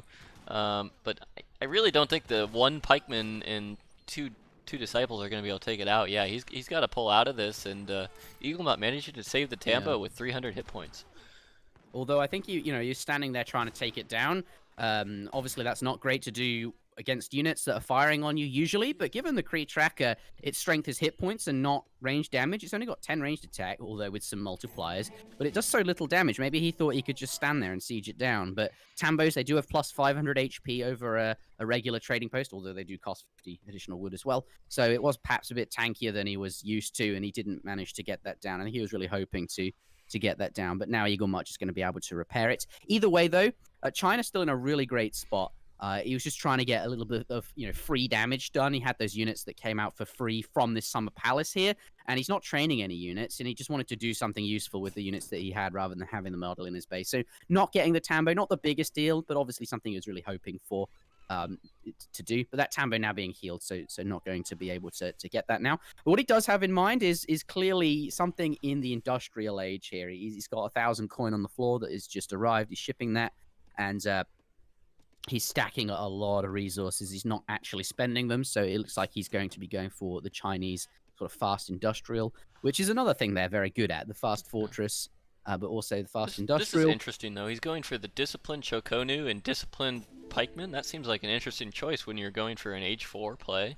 Yeah, and I was about to pick up on his deck. So what you just said there, if you look at his deck, makes a lot more sense. He's got old Dynasty Reforms in his deck, as well as 21 Quang Pikeman, 21 Chokanu. And if he's getting those upgrades that you mentioned, he clearly has something in mind with, crossbow pike.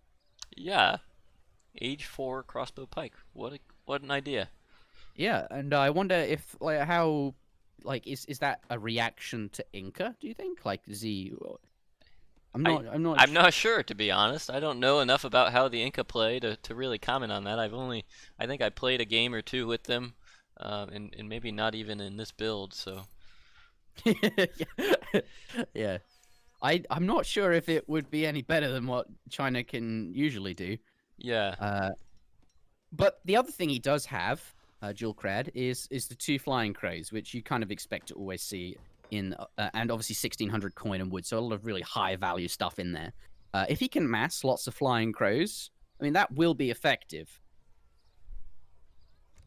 And, with Quang Pikeman to defend them, I suppose the Inca's lack of a powerful cavalry unit, maybe that is what he has in mind. He wants to protect them with really powerful old Dynasty reformed pikemen. And we'll see.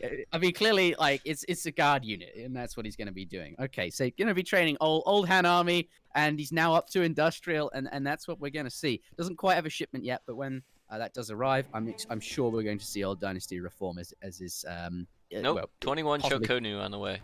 Yeah, or possibly his first or second card. So, what time are you up to? I better fast forward. 13:36. I guess we didn't sync up very well. Okay, I'm up to that now. I was only like 4 seconds. Oh, okay, so that's not too bad. Yeah, I said that just as he clicked on it. So. All right. Yep. Let's switch on over to EAGLEMUT. He's got more Kree units than anything over here, and still in H2. Is he? Yeah, it looks like he's gathering to Age now, which he certainly needs to get playing against Age 4 China, and he is on the water over here, which I hadn't even noticed yet. Yeah, he's got a couple of docks down, starting to train some fishing boats. Really playing that sort of Inca turtle style. He's in his corner of the map. He's got a wall up, can try and defend that. And really, it's on the green player. It's on China to do something about this, right?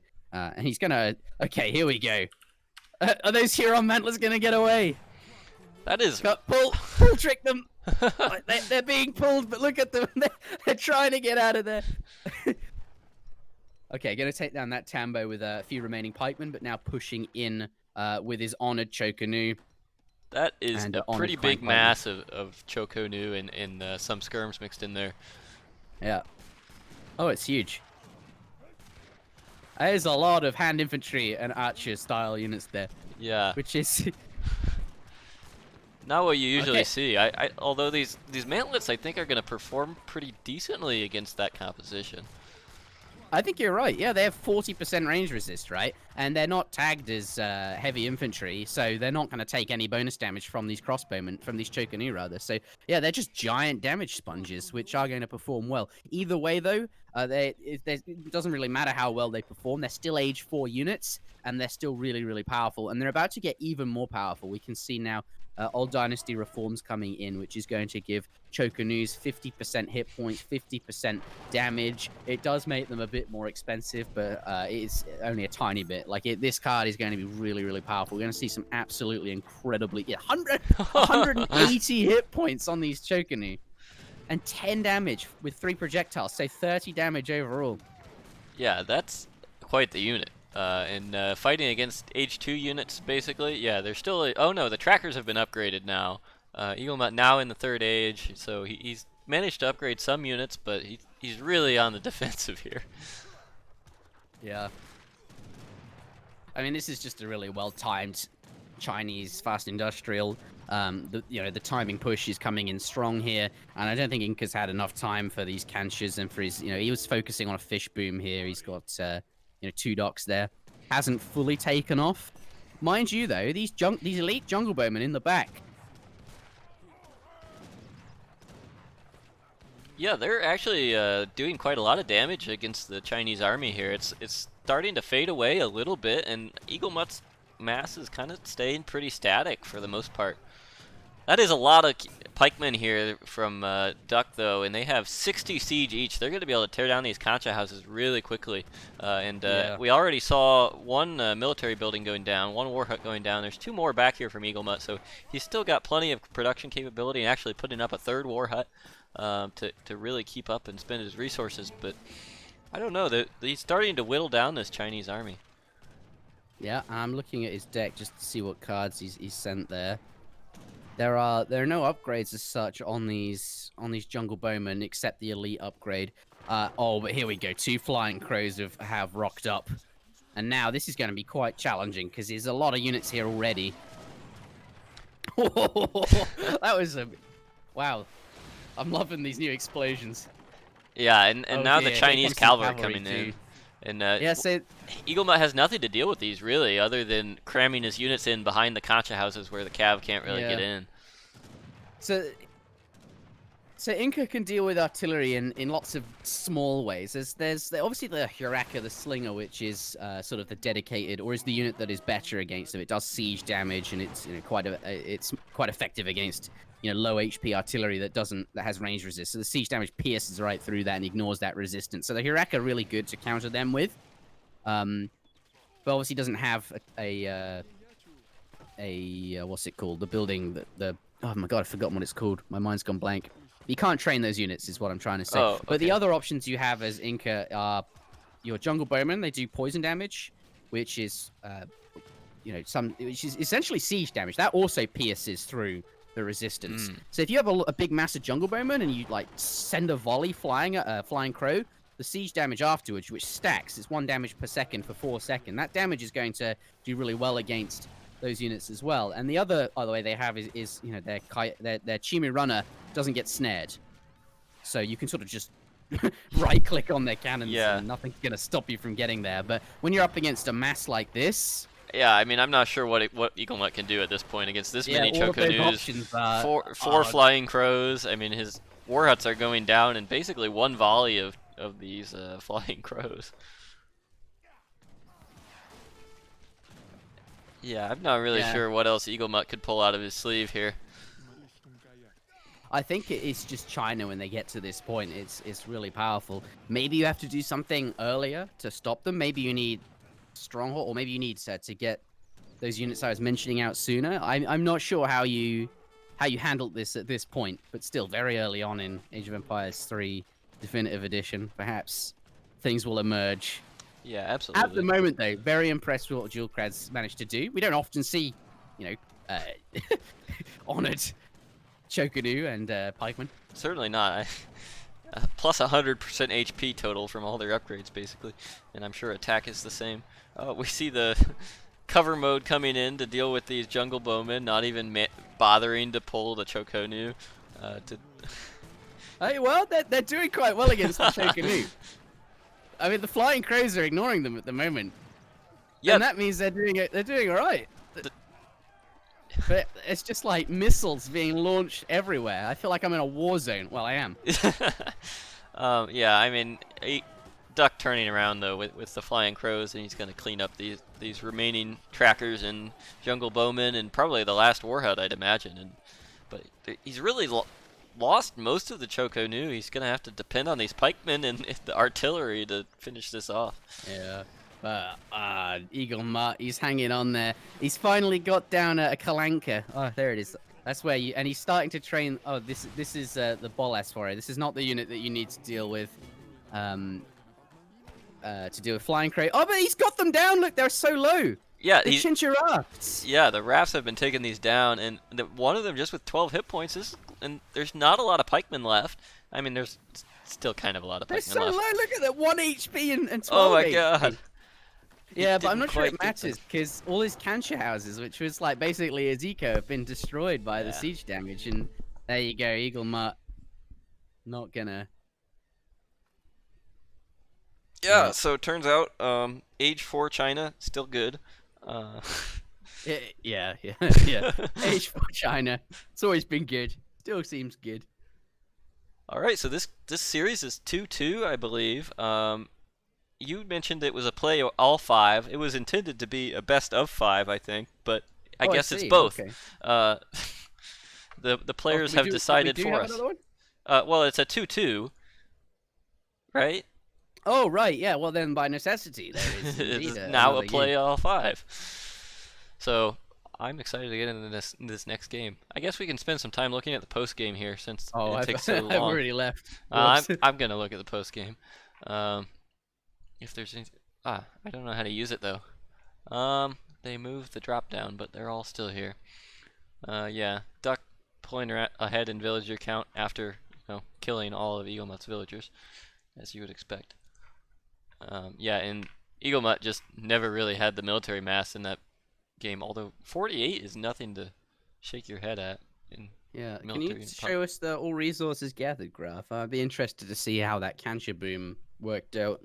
Apparently not very well. He was behind China the whole game in resources gathered. Not by a lot, but by a little. I mean, Duck did build another town center there as soon as he hit up to age 3, I think. Yeah.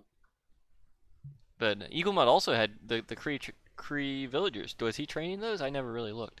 Yeah, he got 5 additional Cree villagers early on. Yes. Mind you, China did ship a lot of crates, right? So that's going to be inflating this graph slightly. Not to mention the porcelain tower is basically a factory. Probably not quite, but it's more or less a factory. Yeah. Okay. I'll go back to the lobby. I don't think there's anything else to look at here. Oh, that's so smooth. You hit quit, and then you're instantly back at the game browser. It takes so much longer in the original game to get back to ESO.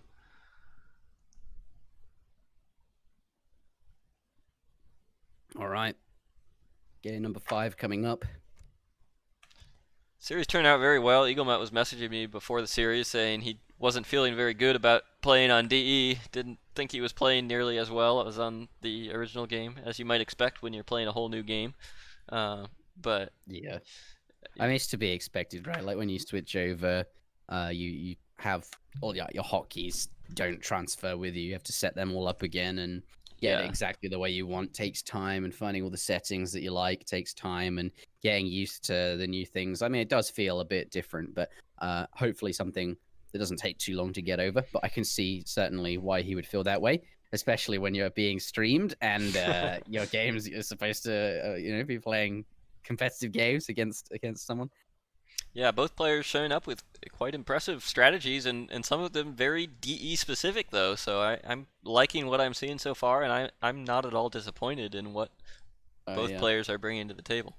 My favorite was Sweden earlier, even though like that game had no right to be something that would be considered super interesting. Like it was just eco like for 15 minutes, but it was brilliant.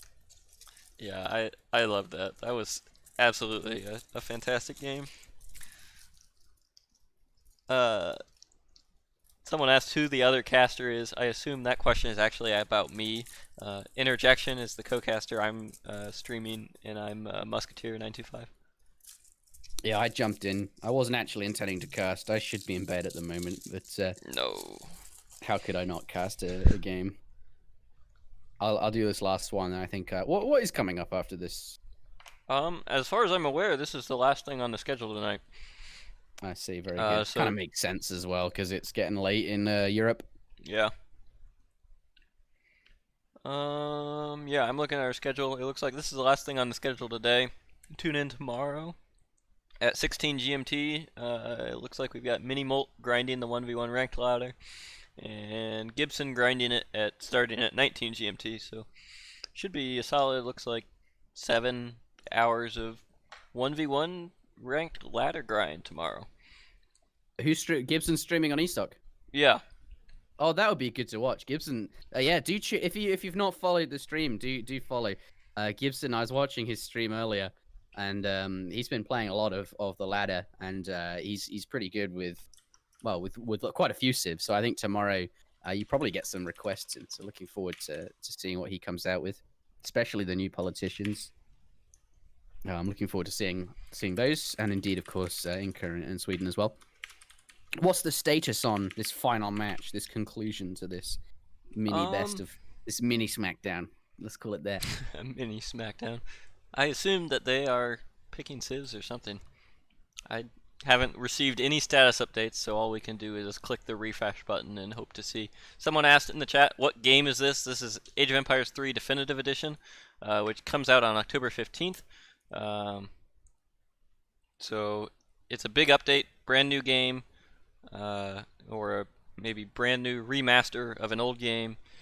So check us out. Check it out for sure. I think you mean a definitive edition of a great game. I suppose that's what I mean. If you're interested in the stream schedule that we were just talking about, check it out on esocommunity.net. It should be the first thing you see at the top of the page there. We have our stream schedule posted for this week. I think we're streaming DE all weekend, and probably all of next week too. Although that part of the schedule hasn't been worked out yet. So Sunday is going to be the exciting thing. We have a little bit of an invitational tournament, $150 on the line. I think just 4 players. So Soldier, GiveUAnxiety, Flontier, and Dictator, all very high-level Age of Empires 3 players, trying out the Definitive Edition for an invitational. Should be fun, should be competitive. I'm excited to see that on Sunday.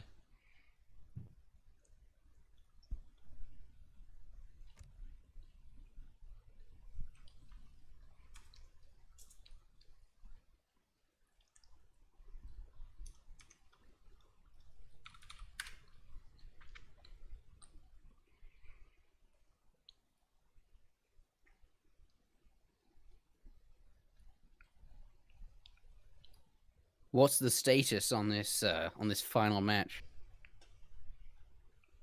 Will it be beginning? I hope so. I will inquire.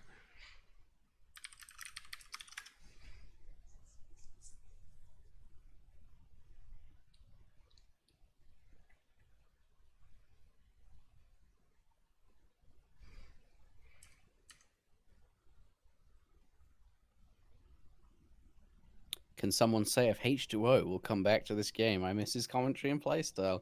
Don't we all? He was certainly a beloved character. He's still around though. I was speaking to him earlier today. I think we'll be seeing more of him with the Definitive Edition out here. I don't know if he'll be playing seriously again or not, but I think he'll be around. Well, he's I think when he was playing seriously, he was a younger man. Yeah. But now he's got family and responsibilities and things. So I don't know if he can necessarily commit the time that it takes to be at the standard he would want to. You know, I think I think what I'm trying to say is that if he does play again, he'll still be very good because obviously he's one of the best players H3 has seen, but I don't know if he'll have the time to be really, really good and stay on top of all the build orders and that kind of thing. But yeah, he's around.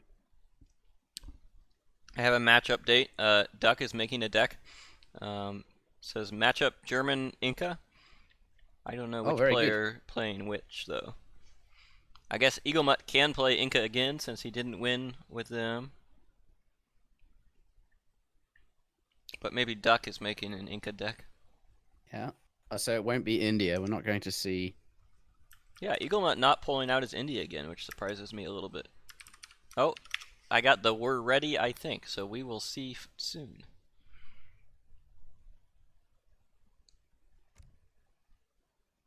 All right, we will see it. It'll be called Musk here, or perhaps it will be called Jection here.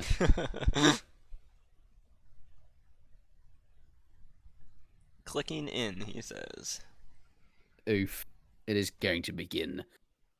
Ladies and gentlemen, sit tight. The show is about to begin. Our final game in this Play All 5 series. The score is 2-2. Oh, here, musket Jection. You called it. Oh, I was involved. I'm going to type Jection. Musk. Would you like that? Musk Jection? Yeah, that's... Intertier? Musk-jet... it's hard to I kind of like intertier. intertier. Intertier. Yeah, there we go. All right, we'll go with that. Ladies and gentlemen, welcome to game number 5 in this best of 5 series between Duolckad and EAGLEMUT. The score is 2-2. Spawning in the south of the map in the color green, we do indeed have not Russia. You might think that from the flag, but actually Germany with the more historically accurate flag.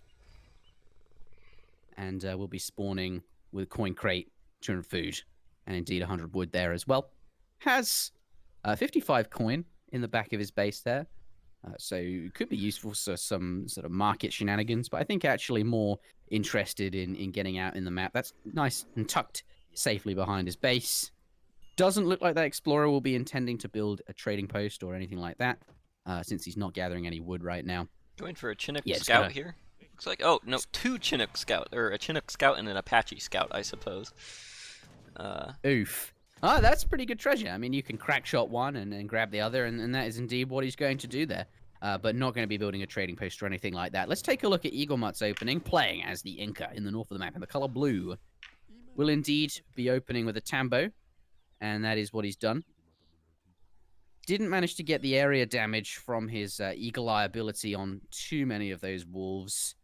Just the one by the looks of it, but can come back later and try again there. But has opened with a Tambo and is chopping wood for a Cancha, which looks like it will be going down now. There it is. And going to start herding those back in there.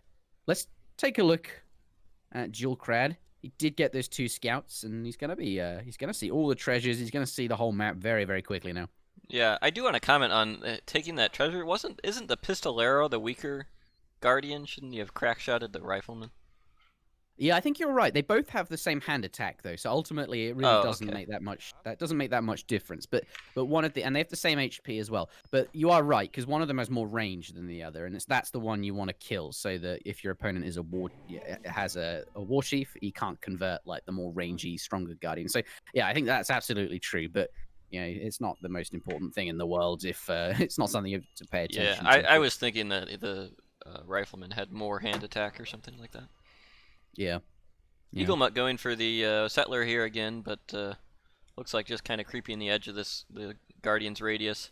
But down to 3 Coyotes, I feel like he could just take those straight up.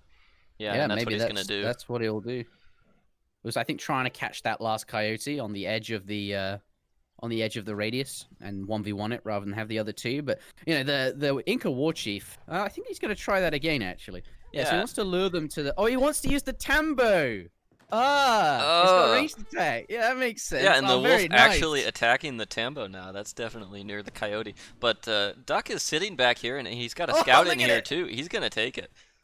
I'm not even sure how that attack... Like, he's biting the wood. Doesn't even have a building attack. He's attacking the building with his hand attack. I'm not even sure that's... Well, he's doing it. Yeah, I think you're a few seconds behind me.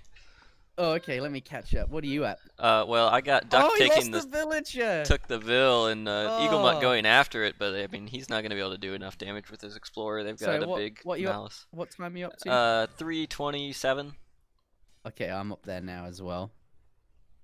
Oh, that's I mean, I really loved what he was doing there, which was Yeah. being like super cute with the Tambo to get the extra damage. But ultimately, it just meant he wasn't like anywhere near the treasure to like steal it at the last or to get it at the last moment. It was like just it was a lot less safe. But He's it gonna is what clean it up is. one of these scouts though. Oh no, the scout managed to get away with 3 hit points. But yeah, I mean, you really can't be that far away from a Vil treasure when your opponent has 2 scouts on the map. It's Yeah, you know retreat that's to the gonna get Tambo. stolen. And it looks Let's like use that ranged attack to make that explorer. And obviously, when his war chief dies, being near the Tambo means he'll be able to stand back up as soon as he has the correct number, the number of hit points required to stand back up. So making use of that building there so his explorer can get up soon. yeah. During that explorer fight, Duck had about 8 villagers idle for like 15 seconds. Oh, okay. So He's paying dearly to take down that explorer yeah, for maybe 30 seconds or something before it stands back up. you're right. Yeah, that's funny. It's like you get the explorer, which is great, but yeah, if you lose in villager seconds, maybe not. All right, we're both up to age 2 now, or at least Duolckad has aged up with the quartermaster for 400 food. Pretty usual opening, but the more interesting question is what are we going to see him do with that wood? Often Germany will make 2 houses and a stable, train some Uhlans, and do what we call a semi-FF, which is where you use those Uhlans to raid whilst you're gathering the resources, whilst you're waiting for that 700 coin and your 700 wood shipment to arrive. So EAGLEMUT that you laying can, down of 2 course, more get the Tambos with resources. his building travois. That's going to be quite good. Okay. So he aged up with the chief by the looks of it. Yeah. And he's going to use those to get the entire trading route. Already has 1. And he's not interested. He doesn't care about a war hut right away. Just wants to get a ton of get on the route. Well, let's take a look at Duolckad. What is he up to? He didn't actually build a military building just yet. EAGLEMUT doesn't know that, but that doesn't matter because this is going to be quite good. If he's not opening with units, that delayed war hut that EAGLEMUT doesn't have yet isn't going to be super important to have right away, since he can, he's going to be able to get these trading posts without being punished. And Duck picking up 3 stray sheep here, which looks like an upgraded treasure from before DE. Used to be 2 stray sheep. And what's going on here? Black bears chasing Uhlans? Oh, was he trying to bait the black bears into attacking the Tambo? I don't know, but that wouldn't work because the Tambo wouldn't target. It doesn't have area damage, so it's not, unless he specifically targets the Guardians, that's not going to achieve that outcome. The Tambo wouldn't passively attack Guardians that are like attacking your opponent. I don't think so. Nothing attacks. It would attack the opponent. Okay. I don't think that's how that works. But either way. Yeah, it didn't work. But I'm fairly sure that's what Duck was trying to do. Either that or he just misclicked on some bears. 2 Uhlans coming in now into EAGLEMUT's base. Yeah, he has sent. EAGLEMUT has a lot of line of sight though with all these concha houses, and I mean, you kind of have to path around those with the Uhlans. I don't know that they can really accomplish a whole lot. Yeah, they can see quite a lot too. Those conchas have a pretty good line of sight, so you can place them in strategic positions to sort of see what's coming. They're quite useful for that. But yeah, not going to kill any villagers here, but does force those villagers into the TC, so is causing some economic disruption, and which is good because EAGLEMUT doesn't have any military buildings yet, so not really anything you can do. And that foundation is going to go down, so some wood lost there. Not very much. It wasn't very far done, I don't think, so it's not a huge deal. I did see 2 more Uhlans coming in the left side here, so they're going to try to be annoying. I gotta just turn the fog war off. Yeah, and they might pick up this Vil over here. Yeah. Yeah, for sure. Absolutely. And again, oh delaying God, it was another so close. Yeah, that was Look, almost done. It's on 99%. Yeah, and so he's going to get some damage in. There's not really a lot EAGLEMUT can do about this. He chose not to build a war hut, and as a result, these Uhlans are running him around. Yeah, and probably Duck really achieving a lot of idle time from Eagle here, popping the Vils in and out of the town center. War hut finally going up from EAGLEMUT to maybe help deal with these, but he's not going to really be able to get it up with all this pressure from the Uhlans. Yeah. He's going to need the TC fire to cover him for sure there. But mind you, EAGLEMUT, he does have the 1 food per second. He can get Chinsha brewing, and so these Kanshas are generating quite a decent amount of food. He's got 8 of them by the looks of it, and he's got some villagers now on that war hut trying to get that up nice and quickly. Let's switch on over to Duolckad. It looks like he has now made it up to the Fortress Age, so that semi-FF I was mentioning was the case, except he didn't train any units. Instead, he just relied on Ulans from his shipment, which means he's going to have some extra resources now that he's up to the Fortress Age to spend on more powerful units here.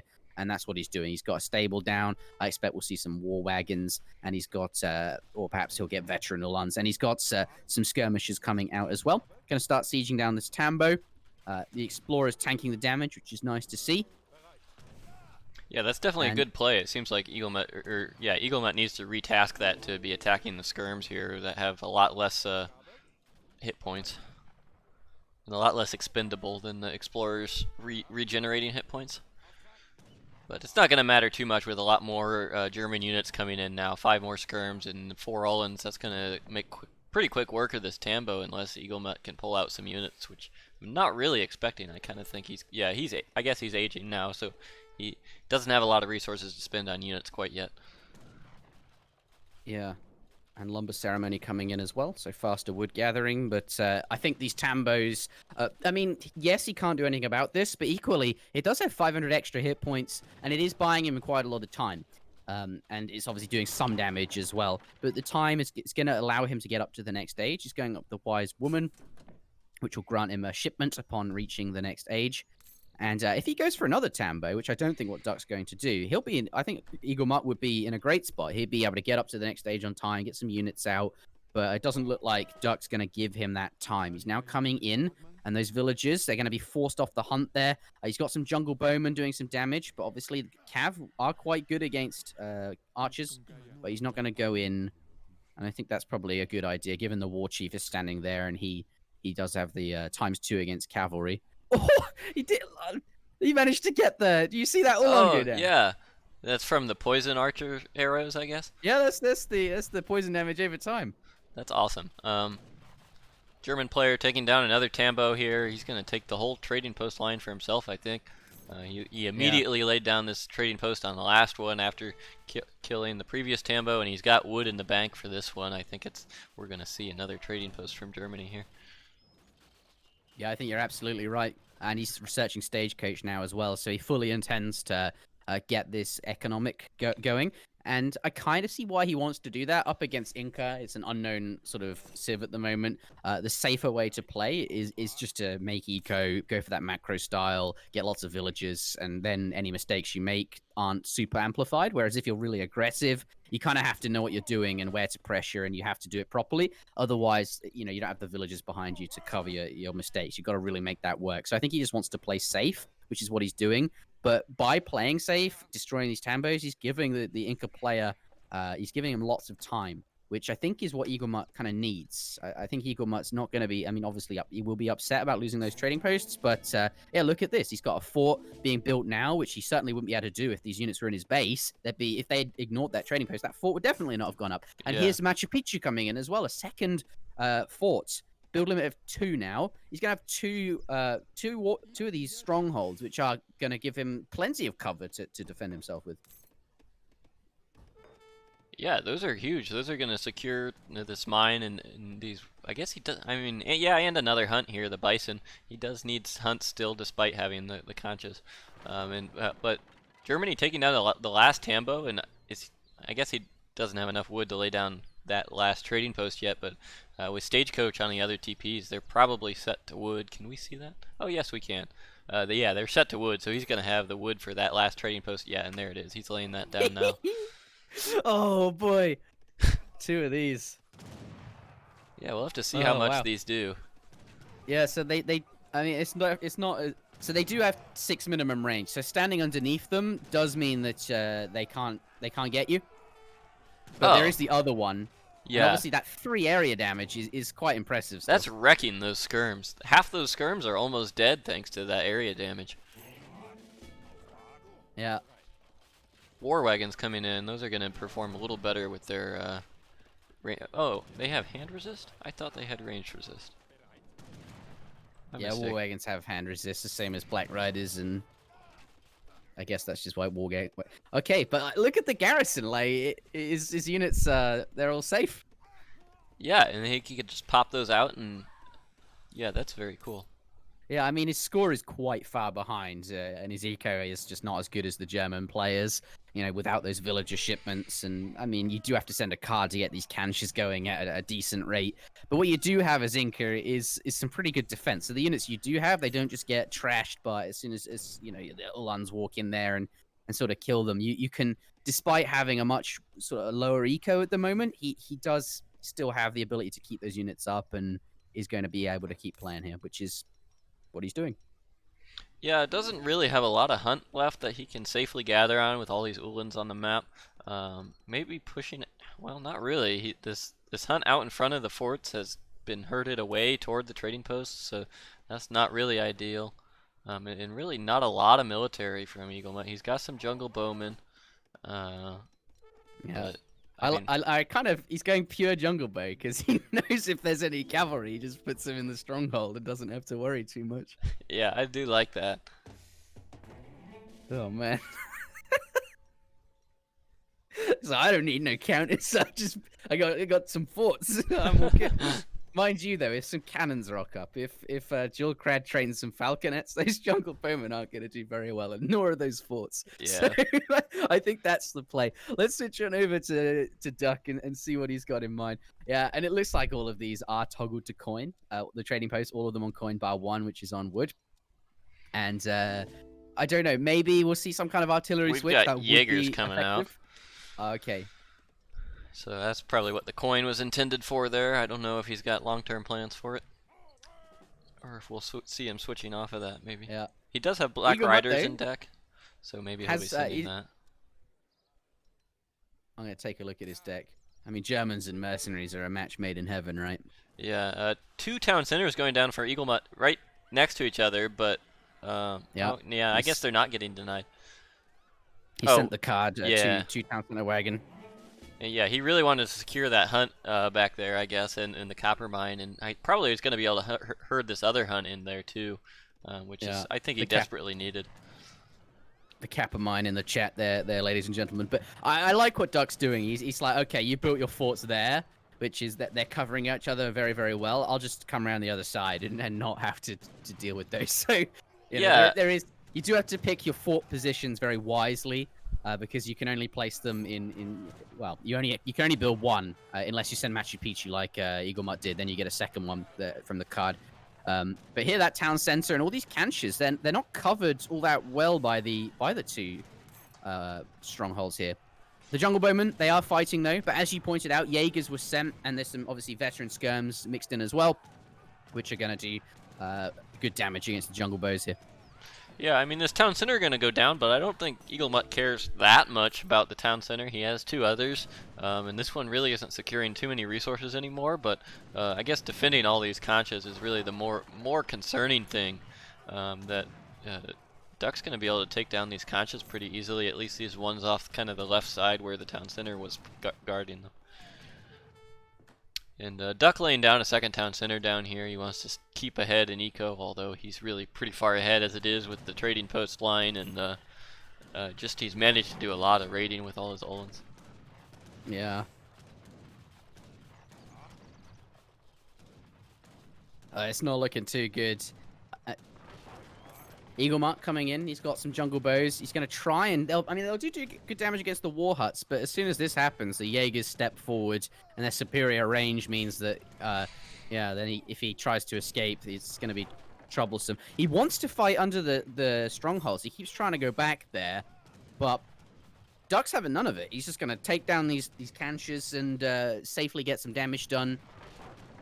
Yeah, and the problem EAGLEMUT's going to have here is if Duck knows about them, which I think he does, because he was sieging those town centers a little bit when they were going up with his Uhlans mass. He's going to be able to just kill this last concha and kind of walk around and go kill the 2 town centers and ignore these fort things.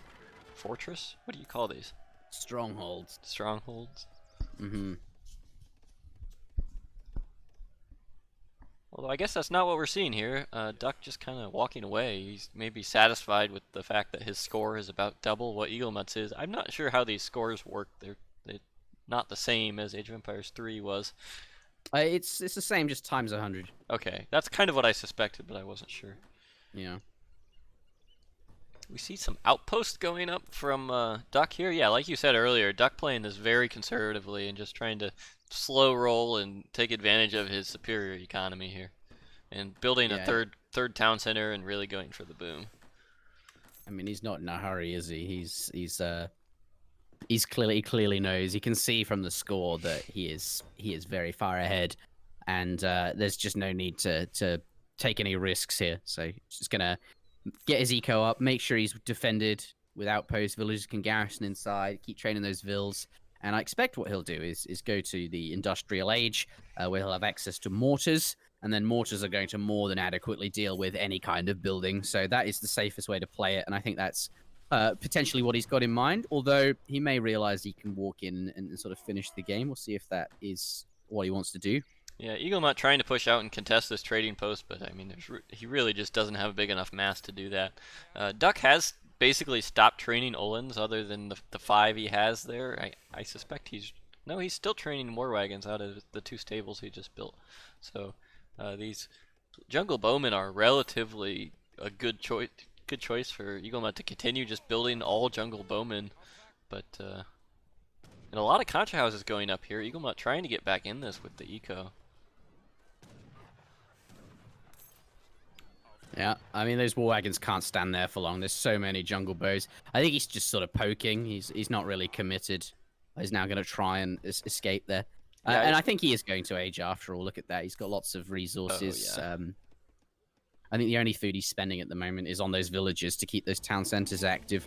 But I'm quite sure we'll see him age up in to the fortress, to the industrial age fairly soon.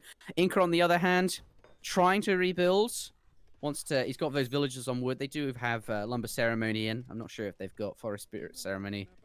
I didn't catch that if they did, but either way, quite efficient wood gathering, and he wants to rebuild these canches, which makes sense, but it's a long hill to climb up.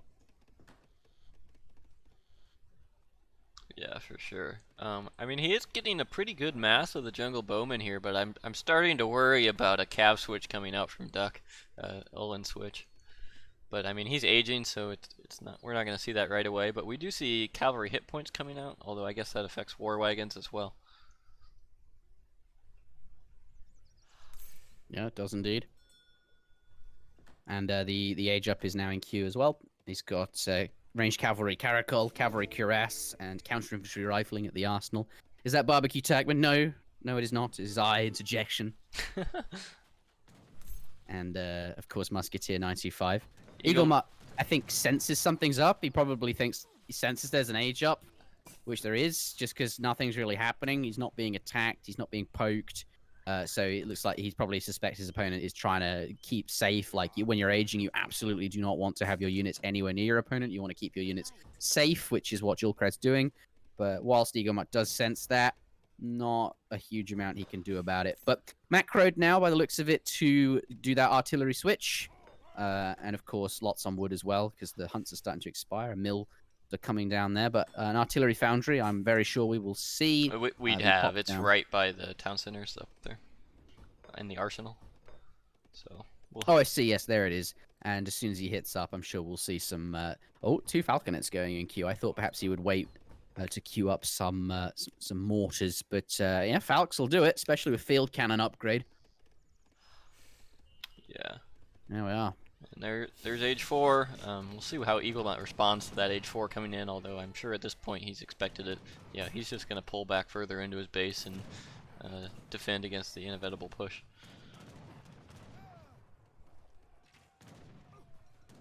Yeah, the Olin's forcing the jungle bowmen into the fort or the strongholds again here. I'd like to see them kind of pop out the other side and take more pot shots at those Olins, but guard war wagons. It looks like he's attempting to. He's queuing that up soon. He clicked the button a few times. Definitely something you want to do, right? You're not going to go industrial unless you can afford the upgrades. Otherwise, what was that's half the reason you go there. I mean, Right. you get the better shipments, but also those really powerful upgrades. Mortars though, starting to be trained. We've got 2 in queue. I'm quite sure he'll be able to get a few more if he wants, although 2 may be more than adequate, and perhaps he won't bother training anymore. But certainly there are 2 coming very soon. EAGLEMUT, now training, by the looks of it, Priestess. He's got his fire pit. Where is his fire pit? Pardon me, the community plaza. And the villages are... We've got a raid in the bottom left corner on this mill. EAGLEMUT sending some Chimu runners and managing to force all 10 of these vills off this mill, but these war wagons are going to come in and clean up the raid pretty easily. And Duck lost a couple vills, but probably not too sad about that. He's got 3 town centers. He'll be able to replace those pretty quickly. Yeah, queued up 3 vills right away and get back to 200 pop, and he can't really train anymore anyway. And here comes the push. Oh, these cannons, they're gonna go down though. He's got the jungle bowman coming forward. Those war wagons are not at home. That raid was really good. He managed to look at all these war wagons that came back in response. So many of them. Does get 2 of the falconets down, but he's gonna lose a lot of jungle bowmen there at the same time. And those 2 mortars, my word, they are doing some damage to those strongholds. Yeah, they're going to make quick work of those strongholds, and they're just so far away that there's really not a lot EAGLEMUT can do about him unless he wants to go for another push like that and sack a bunch more units, which I'm really not sure he can afford. Meanwhile, Duck over here has 4,000 food in his bank just because he has nothing to spend it on. He's popped. He can't train any more units. He's at 207 pop out of 200. Hey, what is he going to spend his food on? Yeah. I mean, I'm just going through build orders in my mind. I'm wondering if EAGLEMUT had opened with... He's got it in his deck here. GiveUAnxiety support. I think that might be quite a good opening in a matchup like this because, Germany here was very slow. He didn't build any units in the very start of the game. So I'm wondering if you get out that town center right away, and as Inca play with 2 TCs, you can sort of do that alongside your Cancer Boom, and then you have a bit more oomph behind your eco. I'm wondering if that would be a more effective build. Yeah, EAGLEMUT pushing out here he comes. Trying to take out these mortars and save his other stronghold, which I think he's going to be able to, but how many units is he going to lose in the process? Falx! Oh, big volley. Yeah, he got rid of the mortars, which is what he clearly was aiming to do. And then let's retreat to the safety of Winterfell there and get back inside the stronghold. I'm starting to think of Green as the Night King, this sort of unstoppable force. Yeah, with his 7,000 food stack, I think he ought to build some estates here. Yeah. Where is Arya? We need her for EAGLEMUT right now. Oh, can he get the falconets though? The cheeky jungle bow snipe. Oh my god, they're actually not bad. Them. They're quite good against falconets. I mean, like, the damage they do is obviously ranged, but the siege damage afterwards, or the poison damage, I should say, 1 damage per second for 4 seconds. When it stacks from that many, pretty effective against artillery. Yeah, it does seem that way, and it's pretty long range, so it makes quick work of it. But now that the Jaegers, remaining Jaegers here in the guard war wagons. Oh, yeah, there they come. Yeah, the more stuff principle, right? Absolutely. It's I think it's M for more stuff equals GG, something like that. It's something like that. Yeah. G squared. G squared. I don't know. We've got one guard here. Let's not square him. Oh, there goes that's the final stronghold there, and I think that might be the end of the road. Yeah, EAGLEMUT still in the 3rd age here, despite and there's the victory. Alright, I'd like to say GG in the chat, but I cannot. There is no chat. There is no chat. We're observers today. Oh man. Yeah, I think ultimately they're Germany able to.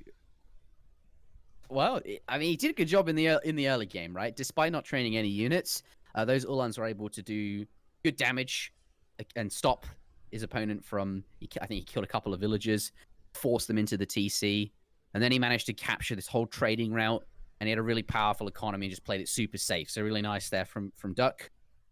And EAGLEMUT, after that first push, was never able to really recover. He hung on a long time, and those 2 strongholds kept him going.